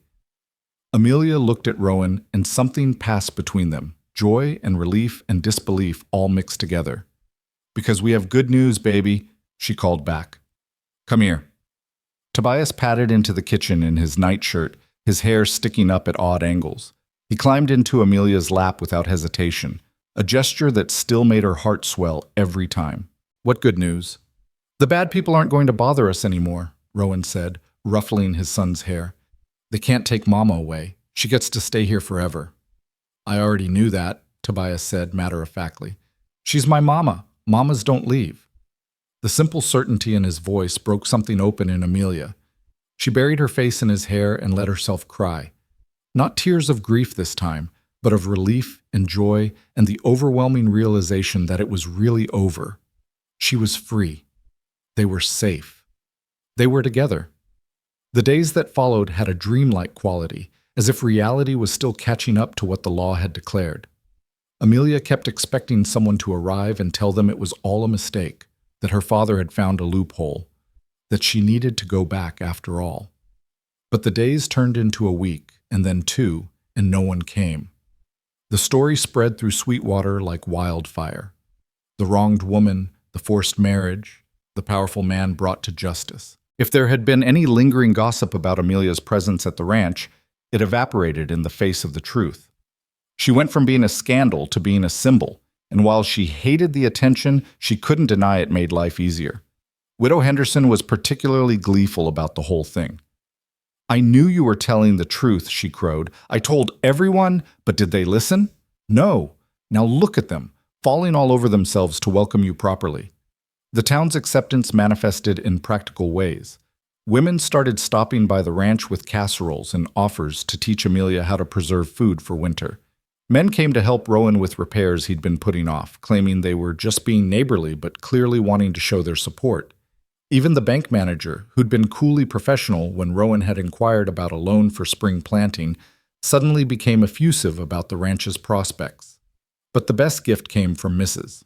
Patterson, who arrived one afternoon with a box wrapped in brown paper. "This belonged to my daughter," she said, pressing it into Amelia's hands. "She died young, never got to wear it. I'd be honored if you would."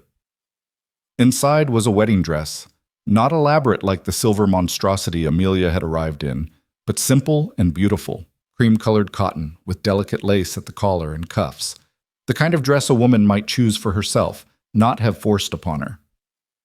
"Mrs. Patterson, I can't—" "You can and you will. That man of yours has been dropping hints all week about wanting to make things proper. Well, now you're free to do so, and you'll do it right, in a dress chosen with love instead of coercion." The wedding was set for the first Saturday in November, giving them just enough time to prepare. They'd planned to keep it small, just family and close friends, but the guest list kept growing as more and more people insisted they wanted to be there to witness it. Finally, they gave up trying to limit it and just invited the whole town. The day before the wedding, a telegram arrived from Boston. Amelia's hands shook as she opened it, still expecting bad news, but the message was brief and impersonal. Father sentenced to 15 years. Crane arrested at the Canadian border. All ward assets frozen pending legal resolution. A state lawyer will contact you regarding your inheritance. Congratulations on your freedom. Margaret Sullivan. 15 years, Amelia said aloud, trying to process it.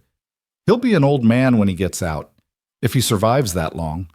Rowan looked up from where he was teaching Tobias to tie a proper knot. How do you feel about that?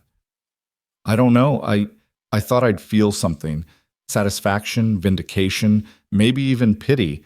But mostly I just feel empty. Like that chapter is finally closed and I can stop carrying it around. That's probably healthy. Is it? She sank into a chair, the telegram still clutched in her hand.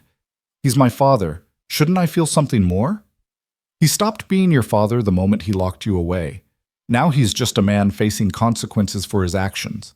You don't owe him anything, Amelia. Not grief, not forgiveness, not even anger. You get to feel however you feel, and that's enough. She looked at him. This man who'd learned to raise a child alone, who'd built a life from nothing, who'd somehow found it in his heart to forgive her for leaving even when he'd thought it was her choice. How did you get so wise? 4 years of hard living and harder thinking. He smiled, but there was sadness in it. I had a lot of time to work through anger and blame and all the ugly feelings that come with loss. Eventually, I realized that holding on to that stuff was just poisoning me. The only way forward was to let it go. And you did? Just let it go? Not all at once. A little bit every day. And some days I had to let go of the same thing over and over because it kept coming back. He set down the rope he'd been using to demonstrate knots and came to kneel beside her chair. But yeah, eventually I let it go. And tomorrow, when we stand in front of everyone and make promises to each other, that's me letting go of the last piece. Choosing to trust again. Choosing you again, but this time knowing exactly what that means. I choose you too, she whispered, and I promise I'll spend the rest of my life being worthy of that choice. You already are. The wedding day arrived with perfect autumn weather, crisp and clear with a sky so blue it hurt to look at. The ceremony was held outdoors in the field behind the church, where someone had erected an arch woven with late-season wildflowers and dried wheat. Chairs had been set up in rows, and it seemed like every person in Sweetwater County had come. Amelia got ready in the church's back room with Widow Henderson and Mrs. Patterson fussing over her dress and hair. She wore the cream cotton dress Mrs. Patterson had given her, and someone had found a circlet of preserved flowers for her hair. She looked at herself in the small mirror and barely recognized the woman staring back, confident, hopeful, no longer haunted by the weight of the past. "You ready, girl?" Widow Henderson asked. More than ready. Bill Crandall, who'd agreed to give her away in the absence of any family, offered his arm. They walked through the church and out the back door, and Amelia got her first clear view of the gathering. There must have been 100 people there, all turned to watch her approach. But she only had eyes for the 3 figures at the front. Rowan stood beneath the flower arch wearing his best suit, which wasn't saying much, but he'd brushed it clean and someone had convinced him to tie his hair back properly. He looked nervous and proud, and so handsome it made her heart skip. And beside him, bouncing excitedly, was Tobias in a small suit that matched his father's. The parson began the ceremony with traditional words, but Amelia barely heard them. She was too focused on Rowan's face, on the way he was looking at her like she was the answer to every prayer he'd ever spoken. When it came time for vows, they decided to write their own. Rowan went first, his voice steady, despite the emotion she could see in his eyes. "Amelia, 4 years ago I thought I'd lost you forever. I thought I'd have to spend the rest of my life wondering what I did wrong, how I failed to keep you safe. But you came back. Against all odds, you fought your way back to us, and now I stand here promising you that I will never let anyone hurt you again. I will protect you, cherish you, and love you for all the days we have left. You and Tobias, you're my family, my whole world, and I promise to be worthy of the gift you've given me by choosing to stay." Amelia had to take a moment to compose herself before she could speak. "Rowan, when I stepped off that train, I was broken. I'd spent 4 years being told I was crazy, that what I remembered wasn't real, that the love we shared was just a delusion. But then I saw Tobias, and I saw you, and I knew I wasn't crazy. I knew that love that's strong doesn't just disappear. You gave me a chance when you had every reason not to. You let me prove myself. You let me be a mother to our son. And now you're giving me the greatest gift of all, a future. I promise to spend every day of that future showing you that I was worth the risk. I promise to work beside you, to raise our son with you, to build a life that honors everything we survived to get here. I love you. I never stopped, and I never will." The parson pronounced them married, and Rowan kissed her while the crowd erupted in cheers. Tobias wedged himself between them, insisting on being part of the hug, and the 3 of them stood there wrapped in each other while the community celebrated around them. The reception that followed was held in the town square, with tables set up and food brought by every family in attendance. There was music and dancing and more well wishes than Amelia could keep track of. At one point, she found herself standing alone for a moment, watching Rowan spin Tobias in circles while the boy shrieked with laughter. "Quite a journey you've had." Judge Cartwright had appeared beside her.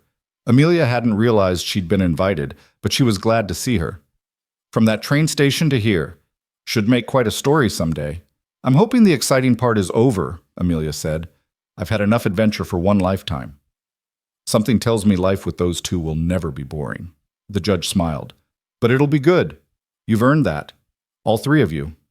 As the sun began to set, painting the sky in shades of orange and pink, people started heading home. The Callahans, all three of them now, officially, rode back to the ranch in their wagon.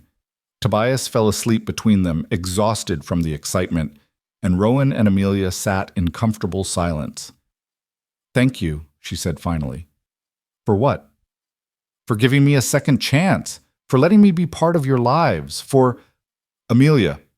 He reached over Tobias's sleeping form to take her hand. "You don't have to thank me for letting you be part of a family you were always meant to be in. You're not a guest here. You're not someone I'm doing a favor for. You're my wife, Tobias's mother. This is your home as much as mine, more maybe since you fought harder to get here." "Our home," she corrected. "Our family, our life." "Yeah." He squeezed her hand. "Our life." They put Tobias to bed together, and for the first time Amelia didn't have to say goodnight and retreat to the sofa. She followed Rowan into their room, not his, and closed the door behind them. They made love slowly, carefully, relearning each other's bodies after 4 years apart. It was tender and healing and exactly what they both needed. Afterward, lying in his arms, Amelia finally let herself believe it was real. The freedom, the family, the future, all of it was real and solid and hers. "What are you thinking?" Rowan asked, his fingers tracing lazy patterns on her shoulder. "That I'm happy, genuinely, completely happy. I'm not sure I've ever felt this before." "Get used to it. I plan on keeping you this happy for the next 50 years. "Only 50? "Fine. 60. Maybe 70 if we're lucky." She smiled against his chest. "That sounds perfect."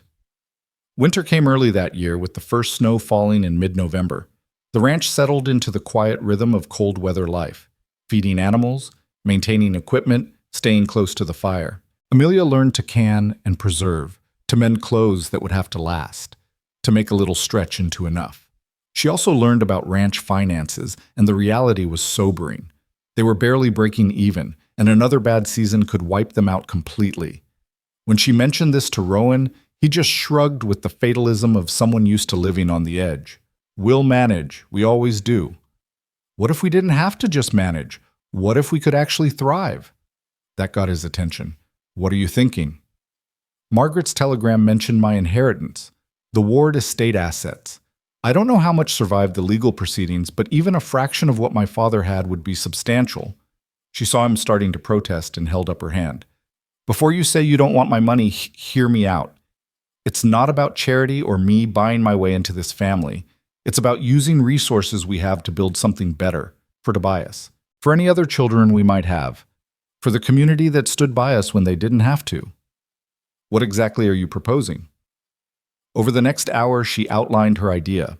Use a portion of the inheritance to expand the ranch, buy more cattle, maybe invest in some of the new irrigation techniques she'd read about. Use another portion to help other struggling ranchers in the area, low-interest loans, cooperative purchasing agreements, things that would strengthen the entire community instead of just one family, and set aside enough to ensure Tobias could go to university someday if he wanted to. Rowan listened without interrupting, and when she finished, he was quiet for a long time. Finally, he said, "You've been thinking about this a lot." "I have. Because I don't want us to just survive, Rowan. I want us to flourish. I want to build something that lasts, and I want to do it together." "Together," he repeated, testing the word. "I like the sound of that." They spent the winter making plans. The inheritance, when it was finally released, was larger than Amelia had dared hope. Her father's crimes had been severe enough that she'd been awarded full control of the family assets as restitution. It was more money than they could spend in several lifetimes. But they were careful with it. They expanded slowly, bought quality over quantity, invested in the community with the understanding that their success was tied to everyone else's. And gradually, the ranch began to transform from a place of bare survival into a thriving operation. Spring came with new calves and new hope. Tobias turned 5 and started school, coming home each day with stories about his friends and his lessons. He was bright and curious and so full of life that sometimes Amelia had to stop and just watch him, marveling that this perfect boy was hers. One evening, in early summer, she was working in the garden when Rowan came up behind her and wrapped his arms around her waist. "Got some news." "Good news or bad news?" "Good, I think. Remember Charlie, the ranch hand who spoke up when those men came for you?" "Of course. He's asked for permission to court Sarah Henderson, Widow Henderson's niece." "That's wonderful, but why do you look worried?" "Because if they get married, he'll want to move into town to be closer to her family. Which means I'll need to hire a new hand, which means the ranch is doing well enough that losing one worker is an inconvenience instead of a catastrophe," Amelia finished. She turned in his arms to face him. "That's amazing, Rowan. That's what success looks like." "Is it?" He looked around at the expanded pastures, the new barn they'd built, the garden that was already producing more than they could eat. "Sometimes I feel like I'm dreaming, like I'm going to wake up, and none of this will be real. You'll be gone, Tobias will be crying for his mother, and I'll be right back where I started. This is real." She took his face in her hands, forcing him to meet her eyes. "We're real, and we're not going anywhere. Promise?" "I promise. For better or worse, remember? You're stuck with me now." He kissed her, deep and thorough, until they were both breathless. "Best thing I've ever been stuck with." That night, after Tobias was asleep, they sat on the porch watching the stars. It had become their ritual, this quiet time together at the end of each day. Sometimes they talked. Sometimes they just sat in comfortable silence. But always they were together. "I got a letter today," Amelia said, "from Margaret Sullivan." "The maid who helped you escape? What did she say?" "That she's getting married to the court clerk's brother. She wanted to thank me because apparently testifying in my case gave her courage to leave her own bad situation. She said knowing that speaking up actually helped someone made her believe she could help herself too. That's good. She deserves happiness after what she did for you. I invited her to visit, offered to pay for her train ticket. I want to thank her properly." Amelia leaned her head on Rowan's shoulder. "Funny how things work out. If she hadn't helped me, if that letter hadn't finally been delivered, if Judge Cartwright hadn't decided to investigate, so many small things that had to line up perfectly for us to end up here. Makes you believe in fate. Or in fighting for what you want until fate has no choice but to cooperate." She smiled. "Either way, I'm grateful." They sat in silence for a while, and then Rowan said, "I want another baby." Amelia sat up to look at him. "You do?" "I want Tobias to have siblings. I want to see you pregnant, to be there for all the moments I missed the first time. I want to build a big noisy family that fills this house with life." He paused, looking uncertain. "But only if you want that too. I know pregnancy and childbirth can be difficult, and after everything you've been through, I want it," she said firmly. "I want all of it. A house full of children, if we're blessed with them. I want the chaos and the noise and the love. I want to give Tobias what I never had, siblings who'll stand beside him no matter what. I want everything we can build together." His smile was brilliant in the starlight. "Then let's build it." 18 months later, Amelia gave birth to a daughter they named Margaret Hope. Margaret for the woman who'd saved her.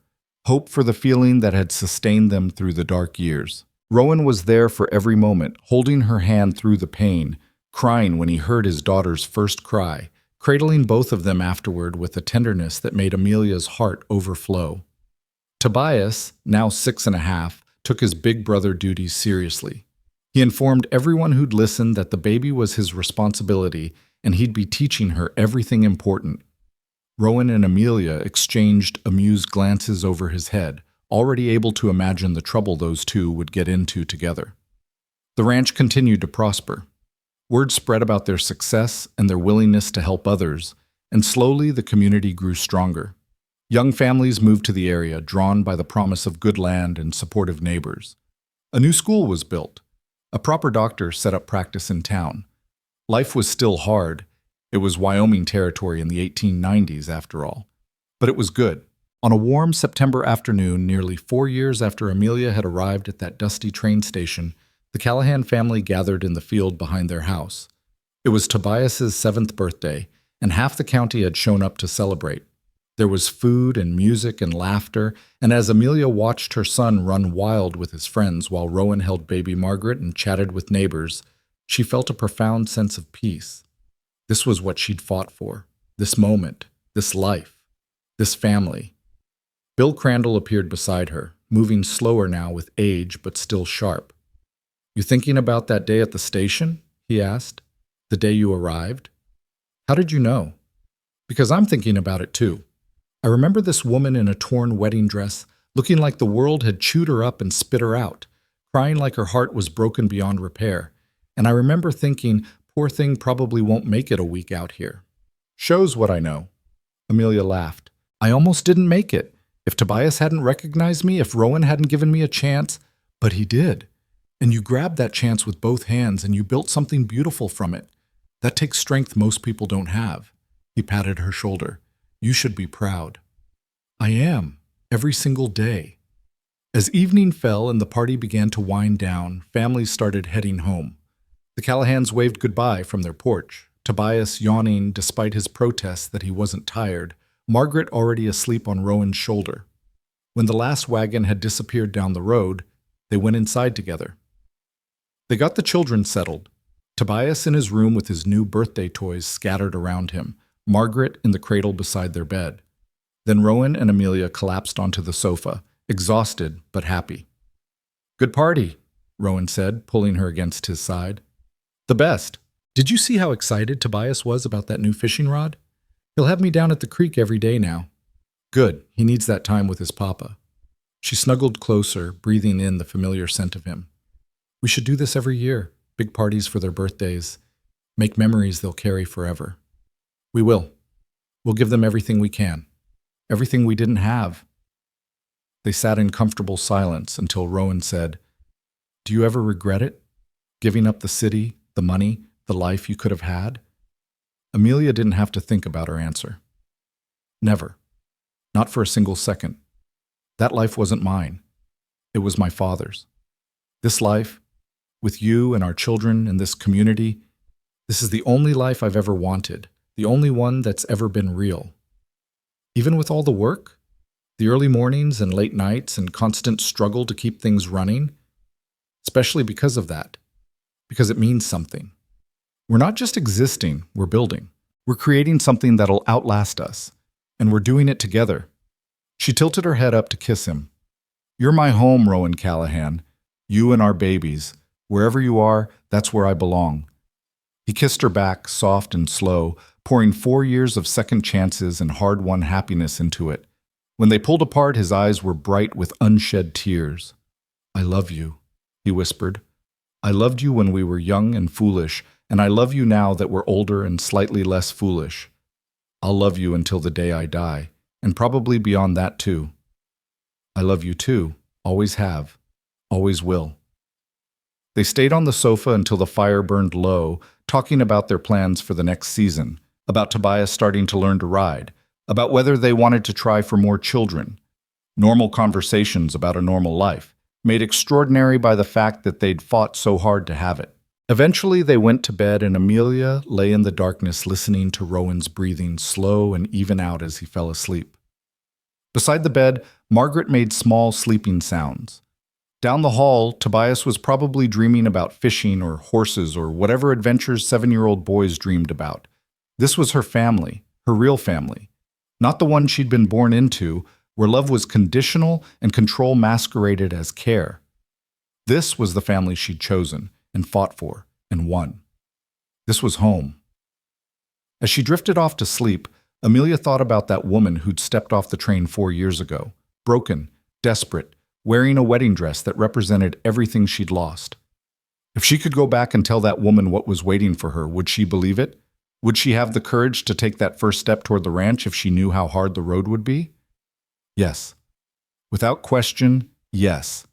Because every struggle, every tear, every moment of doubt had led here. To this bed, this man, these children, this life. And it was worth it. God, it was worth it. The prairie night settled over the Callahan ranch, quiet except for the usual sounds. cattle lowing in the distance, wind rustling through the wheat, a coyote's lonely call. Inside the house, a family slept peacefully, safe and together and whole. And in the morning, they'd wake up and do it all again. They'd work and laugh and love and build. They'd face whatever challenges came with the certainty that they could handle it because they had each other.